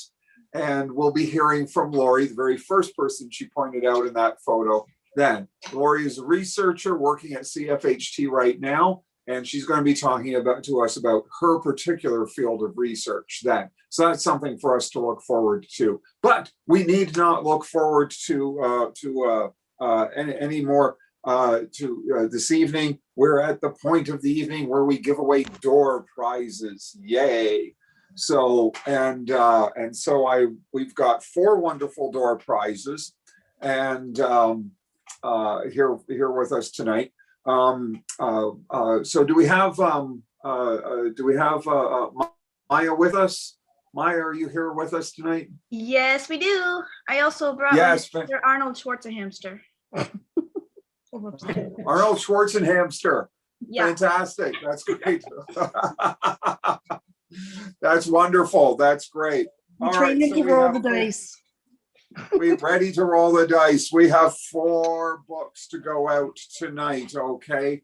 The Night Sky Atlas from Firefly, which is a wonderful volume that has some excellent maps with corresponding illustrations to show how it looks in the sky in the first half of the book and in the back half. So highlights from each constellation. Oh, there's the Ring Nebula. What constellation could that be? And oh, that's the Helix. Sorry, because I'm looking at it in the little corner of the screen as it faces away from me. There's the Helix. So that's great. So that's a wonderful volume. So we have also a second Firefly book because it's getting warmer and I know you want to be outside. Astrophotography, fantastic. The Essential Guide to Photographing the Night Sky. It's a nice little volume and covers just a quick introduction to everything from lunar to solar to planetary to deep sky. And then we have Meteorites, the story of our solar system. This is a beautifully illustrated book, lots and lots of illustrations through that of all kinds of extraordinary meteorites. So, and Unclaimed from Before, which baffles me because this is such an amazing book by a wonderful author. I've read this and I love it. The Glass Universe by Davis Sobel. All right. How the ladies of Harvard Observatory took the measure of the stars. This, I can't say enough good things about this, and it went unclaimed last time. So it is up for grabs here today. 4 books ready to find new homes. Maya, who are we going to give these to? Okay, so as per usual, we use our trusty percentile dice. And first up, we have Eva Scorer. Sorry, we have, say it again, Eva. Eva Scorer, if I'm saying So- that correctly. Yep, there she is. Eva, are you with us tonight? Are you here? Eva was having trouble.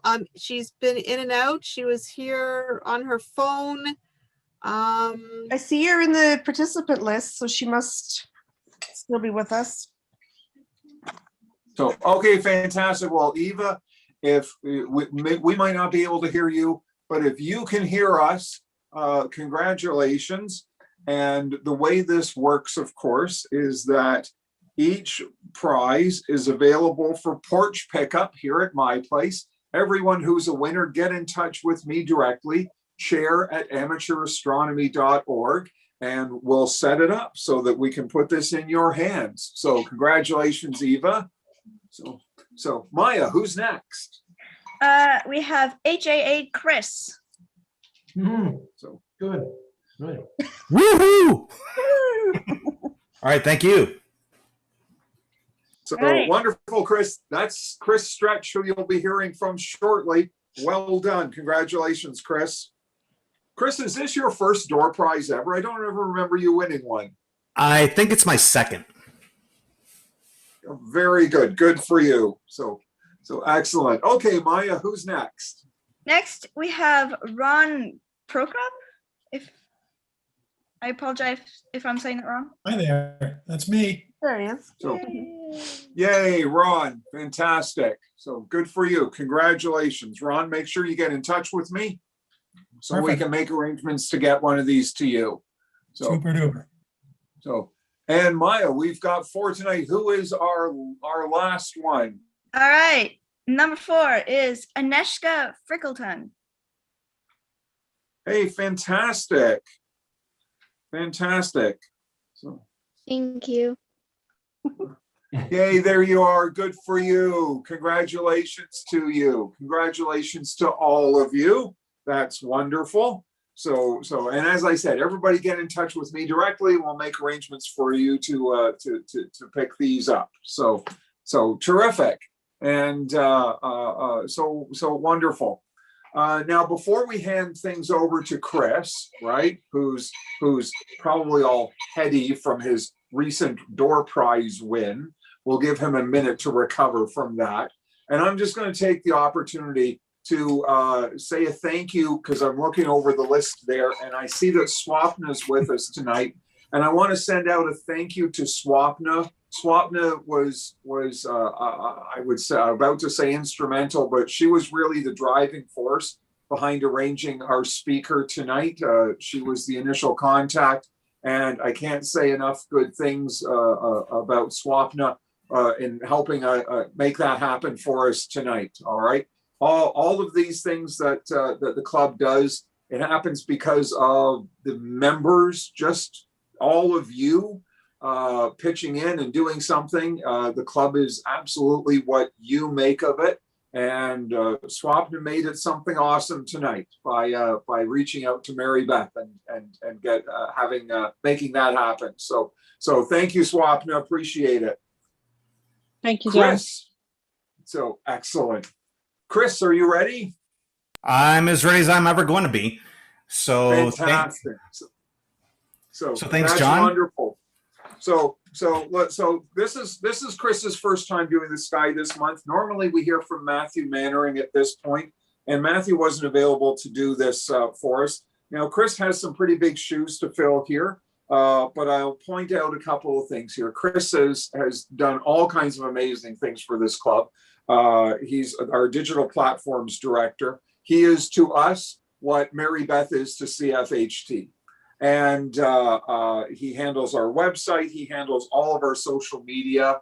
He's become a very skilled observer, and he's proven himself to be a skilled astrophotographer as well. And I'm waiting to see more recent results from Chris. I'm looking forward to more photos. So tonight he steps in to fill in for Matt and take us on a tour of the sky this month. Thanks so much, Chris. We put ourselves in your hands. Geez, no pressure, John. Okay, thanks so much. It's my pleasure to fill in for Matthew this month. As John said, he does have, I do have some pretty big shoes to fill. And I think that he may even be a size 15. I'm only a size 10, so I'll have to get some insoles there. So hopefully this goes very well and doesn't go supernova. So I'm just going to share my screen here. All right, just bear with me for a second.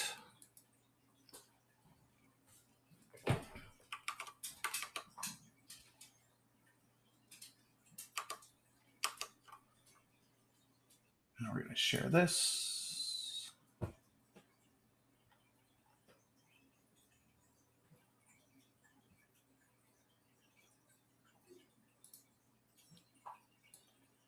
Okay.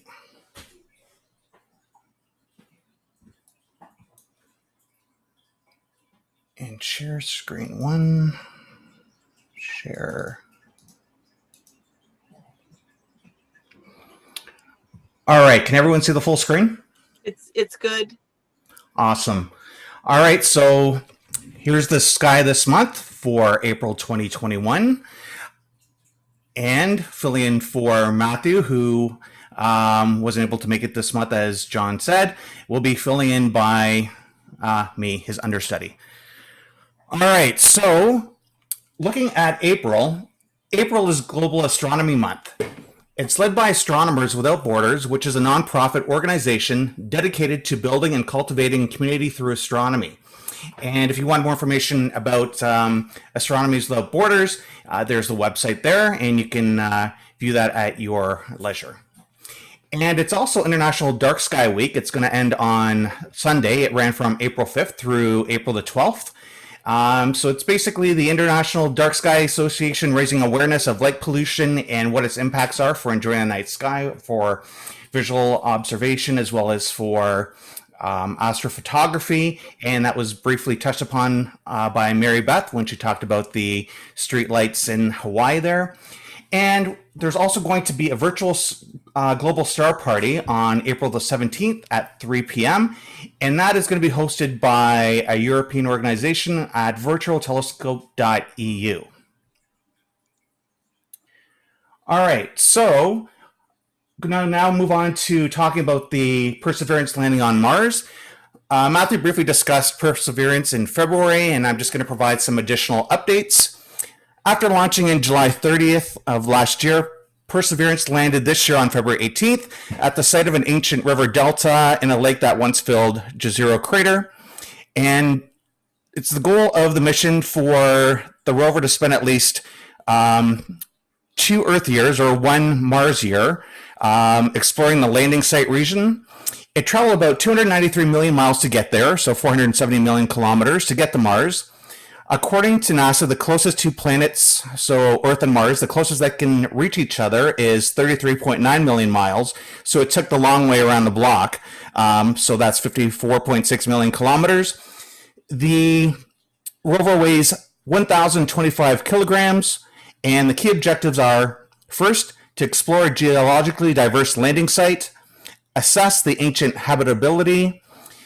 Third, seek signs of ancient life, particularly in special rocks known to preserve signs of life over time. Fourth, gather rock and soil samples that could be returned to Earth by a future NASA mission. And finally, demonstrate technology for future robotic and human exploration. All right, so I'm just going to show a brief 3.5-minute video highlighting the actual footage of the descent and landing on Mars. You may notice on the parachute when it's descending through the atmosphere, so that's the high velocity parachute to slow it down. In binary, it says "Dare Mighty Things," and there's also a motto on the rover itself, including 7 iconic images, 155 essays, and 10.9 million names. Mine included, I hope, as I submitted that through NASA website some time ago. All right, so without further ado, here's the video. We are starting the straighten up and fly right maneuver, where the spacecraft will jettison the entry balance masses in preparation for parachute deploy and to roll over to give the radar a better look at the ground.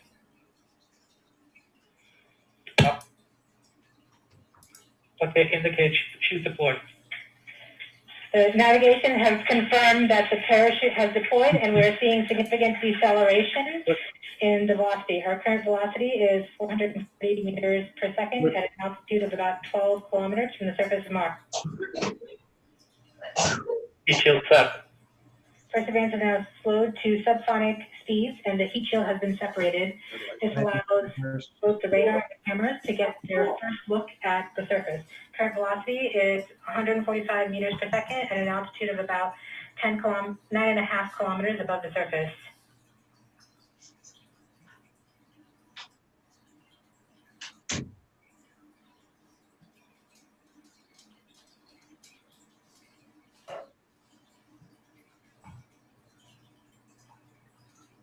Nav filter converge. Velocity solution 3.3 meters per second.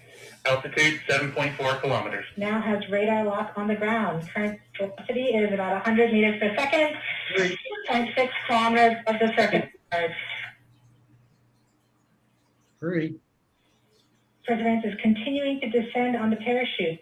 We are coming up on the initialization of terrain relative navigation and subsequently the priming of the landing engines. Our current velocity is about 90 meters per second at an altitude of 4.2 kilometers. OPS valid. We have confirmation that the lander vision system has produced a valid solution and part of terrain relative navigation. Driving. TBA is nominal. We have timing of the landing engines. It's landing. Back shell set. Current velocity is 83 meters per second at about 2.6 kilometers from the surface of Mars. We have confirmation that the back shell has separated. We are currently performing the divert maneuver. Current velocity is about 75 meters per second at an altitude of about a kilometer off the surface of Mars. Here in safety Bravo. We have completed our terrain relative navigation. Current speed is about 30 meters per second, altitude of about 300 meters off the surface of Mars. We have started our constant velocity accordion, which means we are conducting the sky crane, about to conduct the sky crane maneuver. Sky crane maneuver has started, about 20 meters off the surface.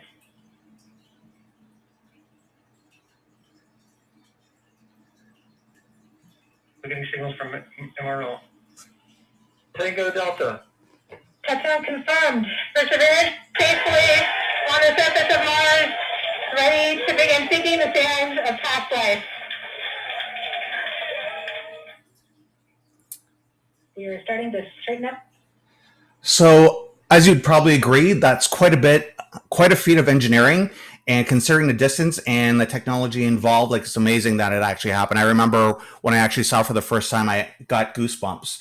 So the reason why I'm bringing it up again this month is because for those of you that weren't aware, strapped underneath Perseverance, there's actually a little small helicopter called Ingenuity.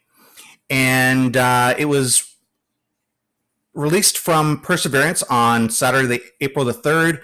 And on April the 7th, the helicopter unlocked its blades, allowing them to spin freely and getting ready for its initial test run. So I'm just going to play another short video that's going to talk about the mission of the Ingenuity helicopter.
All right, so here's some key facts about Ingenuity. So Ingenuity is what's known as a technology demonstration. So it's a project that seeks to test new capabilities for the first time with limited scope. You can think of things as the Mars Pathfinder as other examples of that. Ingenuity will also be the first aircraft to attempt controlled flight on another planet. Flight controllers at the JPL won't be able to control the helicopter with a joystick, as it indicated in the video. Communication delays are an inherent part of working with the spacecraft across the interplanetary distances, and commands will need to be sent well in advance, with engineering data coming back from the spacecraft long after each flight takes place. In the meantime, Ingenuity will have a lot of autonomy to make its own decisions about how to fly to a waypoint and keep itself warm. And also, as the video mentioned, the Mars atmosphere is significantly less dense than Earth, so it's actually 99% less dense, so it only has 1% of the atmosphere of Earth. And Ingenuity had to be light, with rotor blades that are much larger and spin much faster than what would be required for a helicopter of Ingenuity's mass on Earth. Ingenuity's team on Earth has tested the helicopter at Martian temperatures and believes it should work on Mars as intended. The cold will definitely push the design limits to the limits on many of Ingenuity's parts. So, in terms of the name Ingenuity and where that came from, it was actually a name that was first proposed and submitted for Perseverance itself.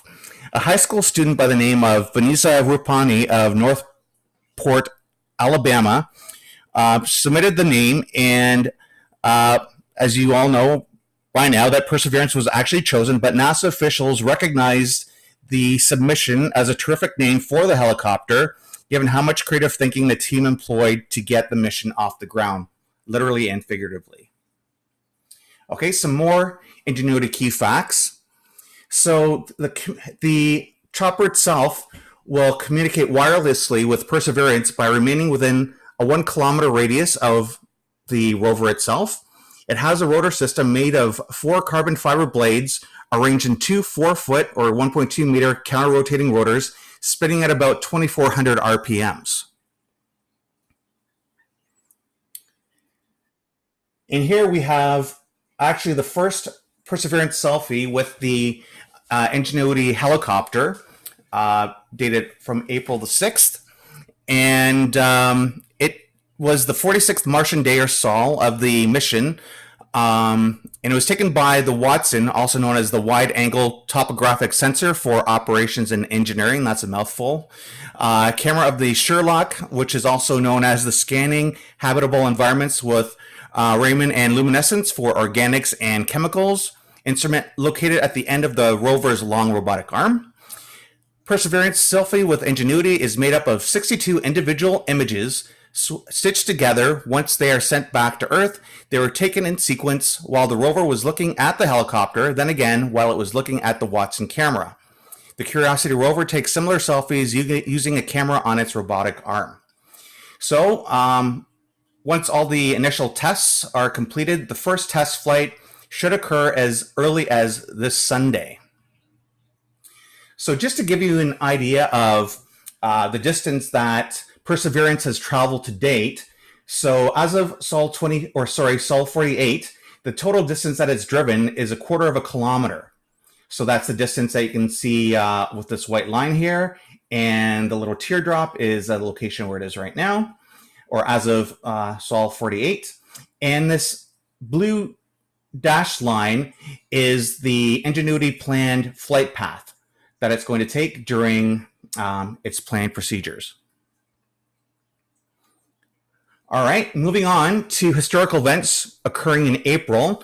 So on April 27th, 4977 BC, the university is created according to Kepler. So he was only off by about 13.7 billion years. So a little bit of brief history. So this is the history portion of this presentation. So as I mentioned, on April 27th, 4977, German astronomer and mathematician Johannes Kepler thought that that the universe was created. So Kepler was born on December 27th, 1571 in Walderstadt, Germany. As a university student, he studied the Polish astronomer Nicholas Copernicus' theories of planetary ordering. Copernicus believed that the sun, not the Earth, was the center of the solar system, a theory that contradicted the prevailing view of the era that the sun revolved around the Earth. In 1600, Kepler went to Prague to work for Danish astronomer Tycho Brahe. Kepler's main project was to investigate the orbit of Mars. When Brahe died the following year, Kepler took over his job and inherited Brahe's extensive collection of astronomy data, which had been painstakingly observed by the naked eye. Over the next decade, Kepler learned about the work of Galileo, who we all know is the inventor of the telescope. Kepler corresponded with Galileo and eventually got a telescope of his own and improved upon the design. In 1609, Kepler published the first two of his 3 laws of planetary motion, which were that planets move around the sun in ellipses, not circles, as has been widely believed up to that time, and that planets speed up as they approach the sun and slow down as they move away. In 1619, he came up with a 3rd law, which used mathematical principles to relate the time a planet takes to orbit the sun to the average distance of the planet from the sun. Some other historical events that occurred in the month of April. On April 11th, 1908, Leon de Lagrange flew 12,000, almost 13,000 feet in 6.5 minutes in his Voisin de Lagrange aircraft at Issy, France. And that's my French accent there. At an average speed of 22.5 miles an hour, the flight set a new distance and duration record. And you can see a picture of Leon and his aircraft in the upper left there. On April 12th, 1961, Soviet cosmonaut Yuri Gagarin completed the first manned space flight orbiting the Earth in 108 minutes. That's a little long by today's standard, as the ISS orbits in around 90 minutes or so. On April 4th, 1968, NASA launched the Apollo 6 from Cape Canaveral using a Saturn V launch vehicle. The mission was the final unmanned test flight of the Apollo program's Saturn V. On April 5, 1973, NASA launched the Pioneer 11th on an Atlas Centaur launch vehicle and has done some incredible science and that we're all aware of. And finally, on April the 12th, 1981, the Space Shuttle Columbia became the first winged spaceship to orbit the Earth and return in a mock airport landing. So what's up in the sky in April? So first thing that we're going to look at is the zodiacal light, so which is visible from the beginning of the month to April the 12th.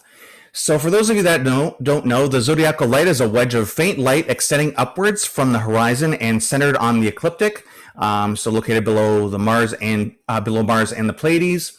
Its sunlight is scattered from small particles in the plane of the solar system, and in order to see it, we'll need to find an area free of light pollution, so it'll require, in many cases, a drive into the country. All right, so moving on.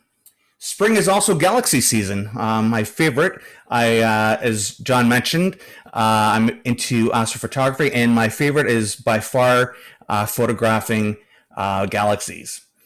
So, April 9th, we've got Ursa Major galaxies.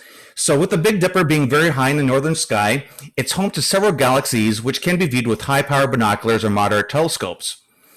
Bode's Nebula, also known as M81, is a magnitude 6.9 spiral galaxy, so which you can view in the zoom in here on the lower left of the image. And then there's the Cigar Galaxy, also known as M82, which has a magnitude of 8.4. All right, so we've got both of them there. And there's also several other galaxies that can be viewed within a few degrees of Bode's. So basically, it's a smorgasbord of galaxies, and basically, you'll be able to observe or astrophotograph galaxies to your heart's content. All right, moving on to some additional galaxies. On April the 10th, you can view the Whirlpool and Pinwheel galaxies. Using the bright star Alkaid, which is the tip of the Dipper's handle, you can locate the Pinwheel galaxy, also known as M101. It can be located one palm width or 5.5 degrees to the celestial north of Alkaid. And then several finger widths to the upper right is the Whirlpool Galaxy M51. And if you want to find a list of more galaxies and other deep space objects or DSOs, you can check out the Event Horizon April edition on page 10, and also page 15 for information about the Leo triplet. So speaking about the Leo triplet, we've got an image here courtesy of Trevor from Astro Backyard. You can find, like I mentioned, some more details on page 10 of the Event Horizon newsletter and page 15 for information about the Leo triplet. And you can also locate it on our website at the address there. All right. So let's talk about some asteroids, or one asteroid in specific. On April 13th, we've got asteroid Juno near Mauna. Juno is a 10.8 magnitude asteroid and will stop its eastward motion and begin a westward retrograde lasting until August. It will be visible from midnight until pre-dawn, less than a finger length away from Mauna, and a telescope is required to view the asteroid itself. All right. So now let's talk about a meteor shower. So the Lyrids is going to peak on April the 22nd. However, it does run for most of the month. So what caused it? It's based on, or its source is leftover particles from the comet Thatcher, which last visited in 1861 and will return in 2276. So set that date in your calendars. It's the second major meteor shower of the year after the Quadrantus in January, producing about 10 to 15 meteors per hour at the peak. And at a dark location, it could produce some pretty amazing fireballs. So just to give you a little bit of context about the speed that it goes through the upper atmosphere, they fly through at an astonishing 177,000 kilometers. As I mentioned, they're active each year for April 16th to the 25th. However, leading after that, you could still see a few stragglers. The best night will be after midnight on the 22nd until dawn. However, the waxing gibbous moon will wash many out, except for the very brightest. Just to give you a better idea of when you can actually view them clearly with as less moonlight as possible, the moon sets around 4 a.m. that night or that morning. All right. So the full moon this month occurs on April the 26th. It's called a full pink supermoon. It will rise at 7:53 p.m. at 104 degrees east-southeast. The full moon itself will actually occur at 11:31 p.m. And the full moon gets its name from the pink phlox flower, which blooms in early spring. And there's some other names for the pink supermoon. It's also known as the sprouting grass moon, the fish moon, the hare moon, and the egg moon. So the full moon occurs less than 12 hours before the perigee. So that makes the supermoon look about 16% brighter and 7% larger than the average full moon. And one thing to keep in mind, it's the second supermoon of a consecutive 4. So there's going to be 2 additional supermoons coming up. So what's going on with the planetary system? So let's do a roundup and see what our planets are up to this month. So with Mercury at a current magnitude of minus 0.5, so it's fairly bright, it began the month in the morning sky. It'll pass the sun in the Superior conjunction on April the 8th, rising rapidly above west-northwest horizon after sunset in the final third of the month. It'll climb past Venus around the 25th of April, and the best viewing times are after 8 p.m. Moving on to Venus, which is shining at a magnitude minus 3.9. It's unfortunately too close to the sun right now to be safely observed for most of April. However, after the mid-month, will be visible very low within post-sunset twilight. So you'll need a telescope to get a good view of it. And it'll have a disk diameter of about 9.8 arc seconds and nearly fully illuminated disk. So for those of you that aren't aware, Venus itself has many phases similar to our own moon. So it goes anywhere from a crescent to, as it will appear this month, to an almost fully illuminated disk. So on to Mars. So Mars will start out the month at a magnitude of 1.3 and end the month at slightly dimmer 1.56. It's currently in Taurus after sunset, however, setting earlier each night in the lower half of the western sky. During mid-April, it'll form a triangle with Betelgeuse and Aldebaran. Observe us in Africa, Middle East, India, Southeast Asia, Indonesia, Philippines, so basically everywhere else except here. We'll be able to see the moon occult Mars at about 12 o'clock GMT. Moving on to the giant Jupiter at a magnitude of minus 2.1 this month. It's currently in the southeast morning twilight at the Copernicus-Aquarius border, rising at 3 a.m. and given its eastward motion, the planet will not get very high before the sky brightens. There will be several moon transits throughout the month, so that'll be great for observing. And as a matter of fact, there are actually 2 double shadow transits of the moon within 1.5 hours of each other in the early morning of the 7th. And now on to Saturn at a magnitude of 0.7 this month. It's currently in the southern morning sky in Copernicus. It rises around 4:15 a.m. At the beginning of the month and 2:25 a.m. by the end of the month. The shallow morning ecliptic will keep Saturn from climbing high enough to see it clearly in a telescope. However, on April 6th, the old crescent moon will pass less than 5 degrees south of Saturn. When combined with Jupiter shining at about 13 degrees to the lower left of the trio, it'll make a great photographic opportunity, and I plan on taking full advantage of that scar as long as the skies cooperate. Moving on to Uranus at a magnitude of 5.9, so very dim. Unfortunately, it'll be too faint and low in the western sky after sunset for viewing, so we'll have to wait a little bit longer to get a good look at that. And Neptune at an even more dim 7.95 magnitude this month. It's currently in eastern Aquarius and not observable due to the sun's glare, so we're going to miss it on that as well until late April, at which time it'll rise around 4 a.m. All right, so let's look at some astrophotography by club members. So we'll start off with the Flame Nebula and the Horsehead Nebula. This is personally my favorite thing to photograph as well, besides the galaxies that I mentioned earlier on. This one's by Mike Hamilton. It was captured with an Explorer Scientific ED102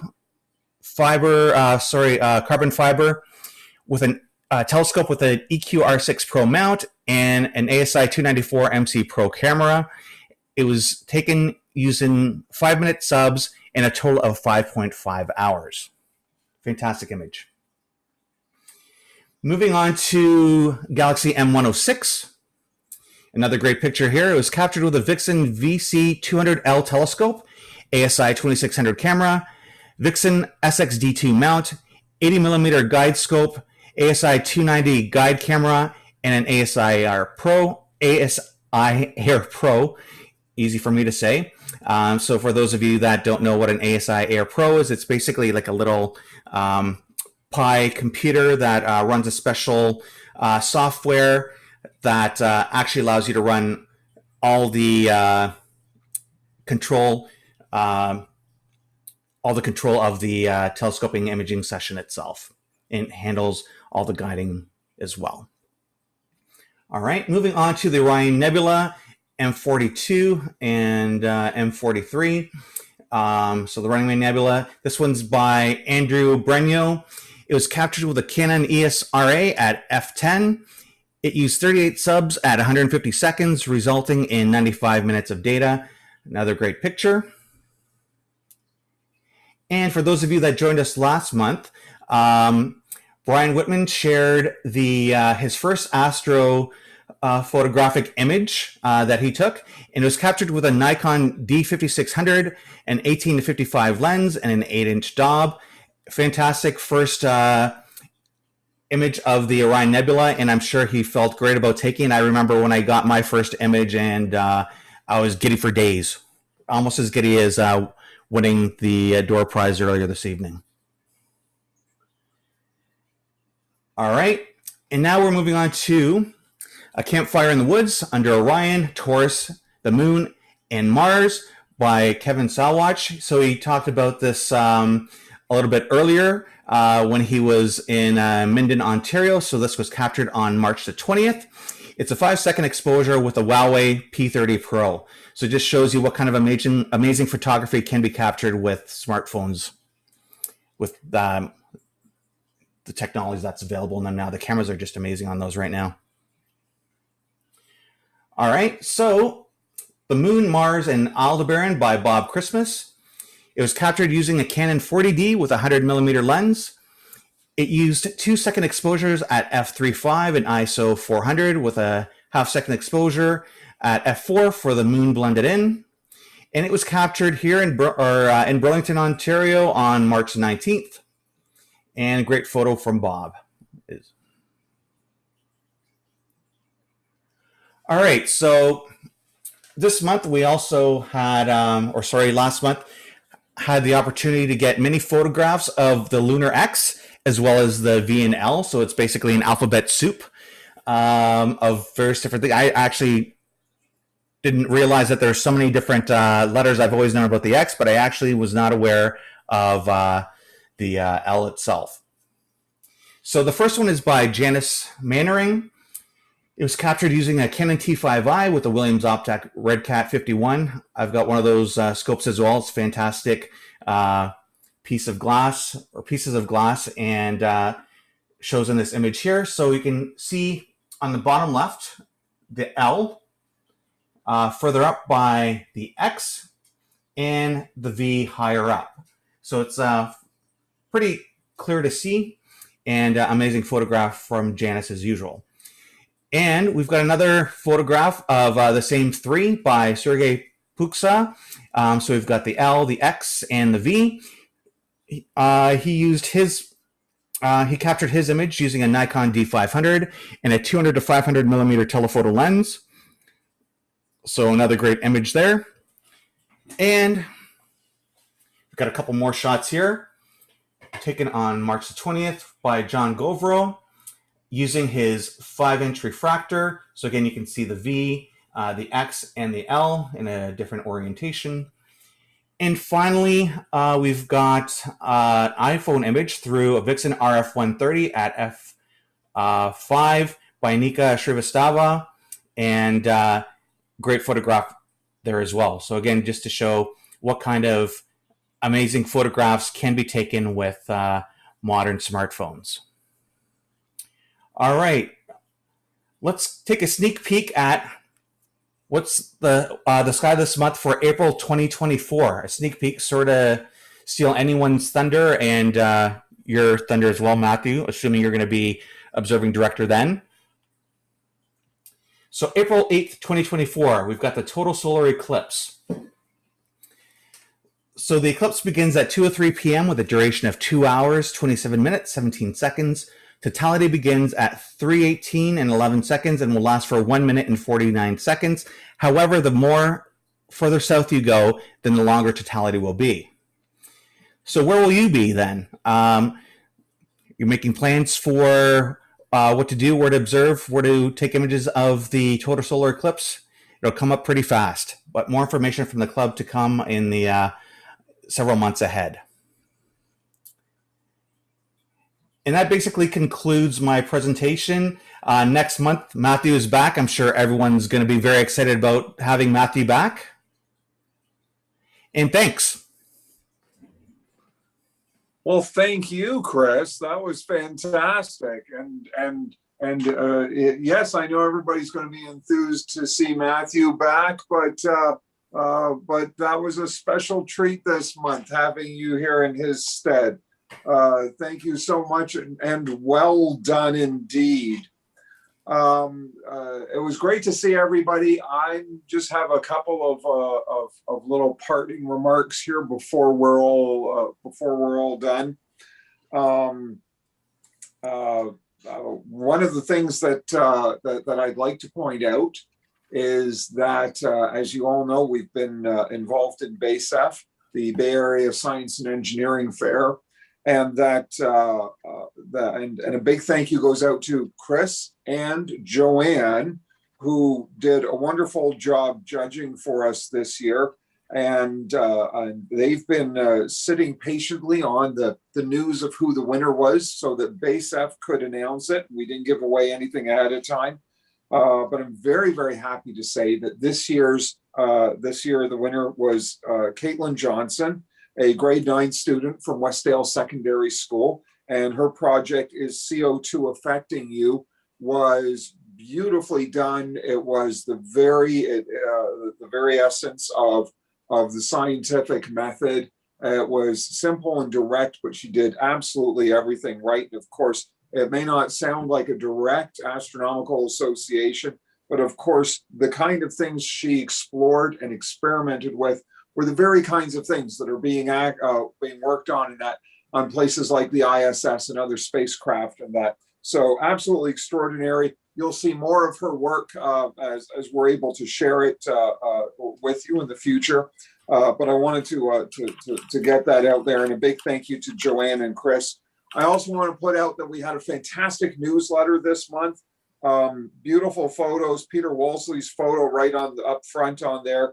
Great columns from Joanne. A wonderful column there. Great articles from Mike Jefferson and Ray Badgerow. And Bob Christmas, aside from editing it, did a wonderful job filling in for the printed version of The Sky this month. That was just excellent.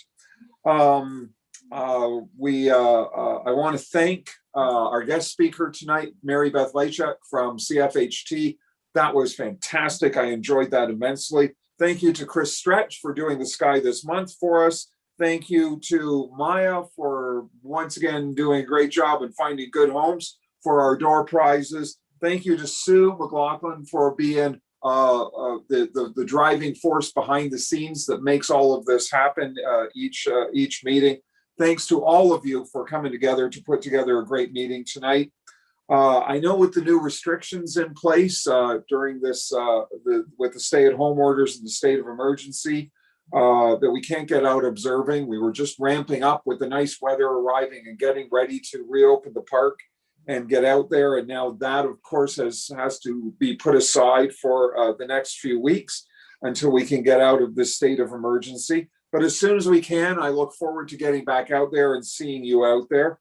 In the meantime, we'll see you next month for the May meeting, which will see the return of Matthew Mannering for The Sky this month.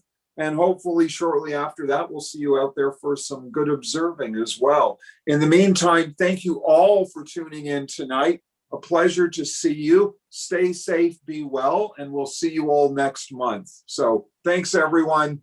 Thank you, John. Thanks, Chris. That was beautiful. Thanks, everybody.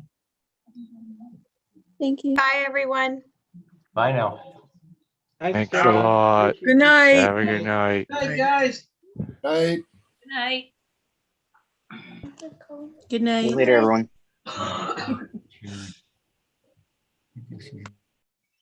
Where's the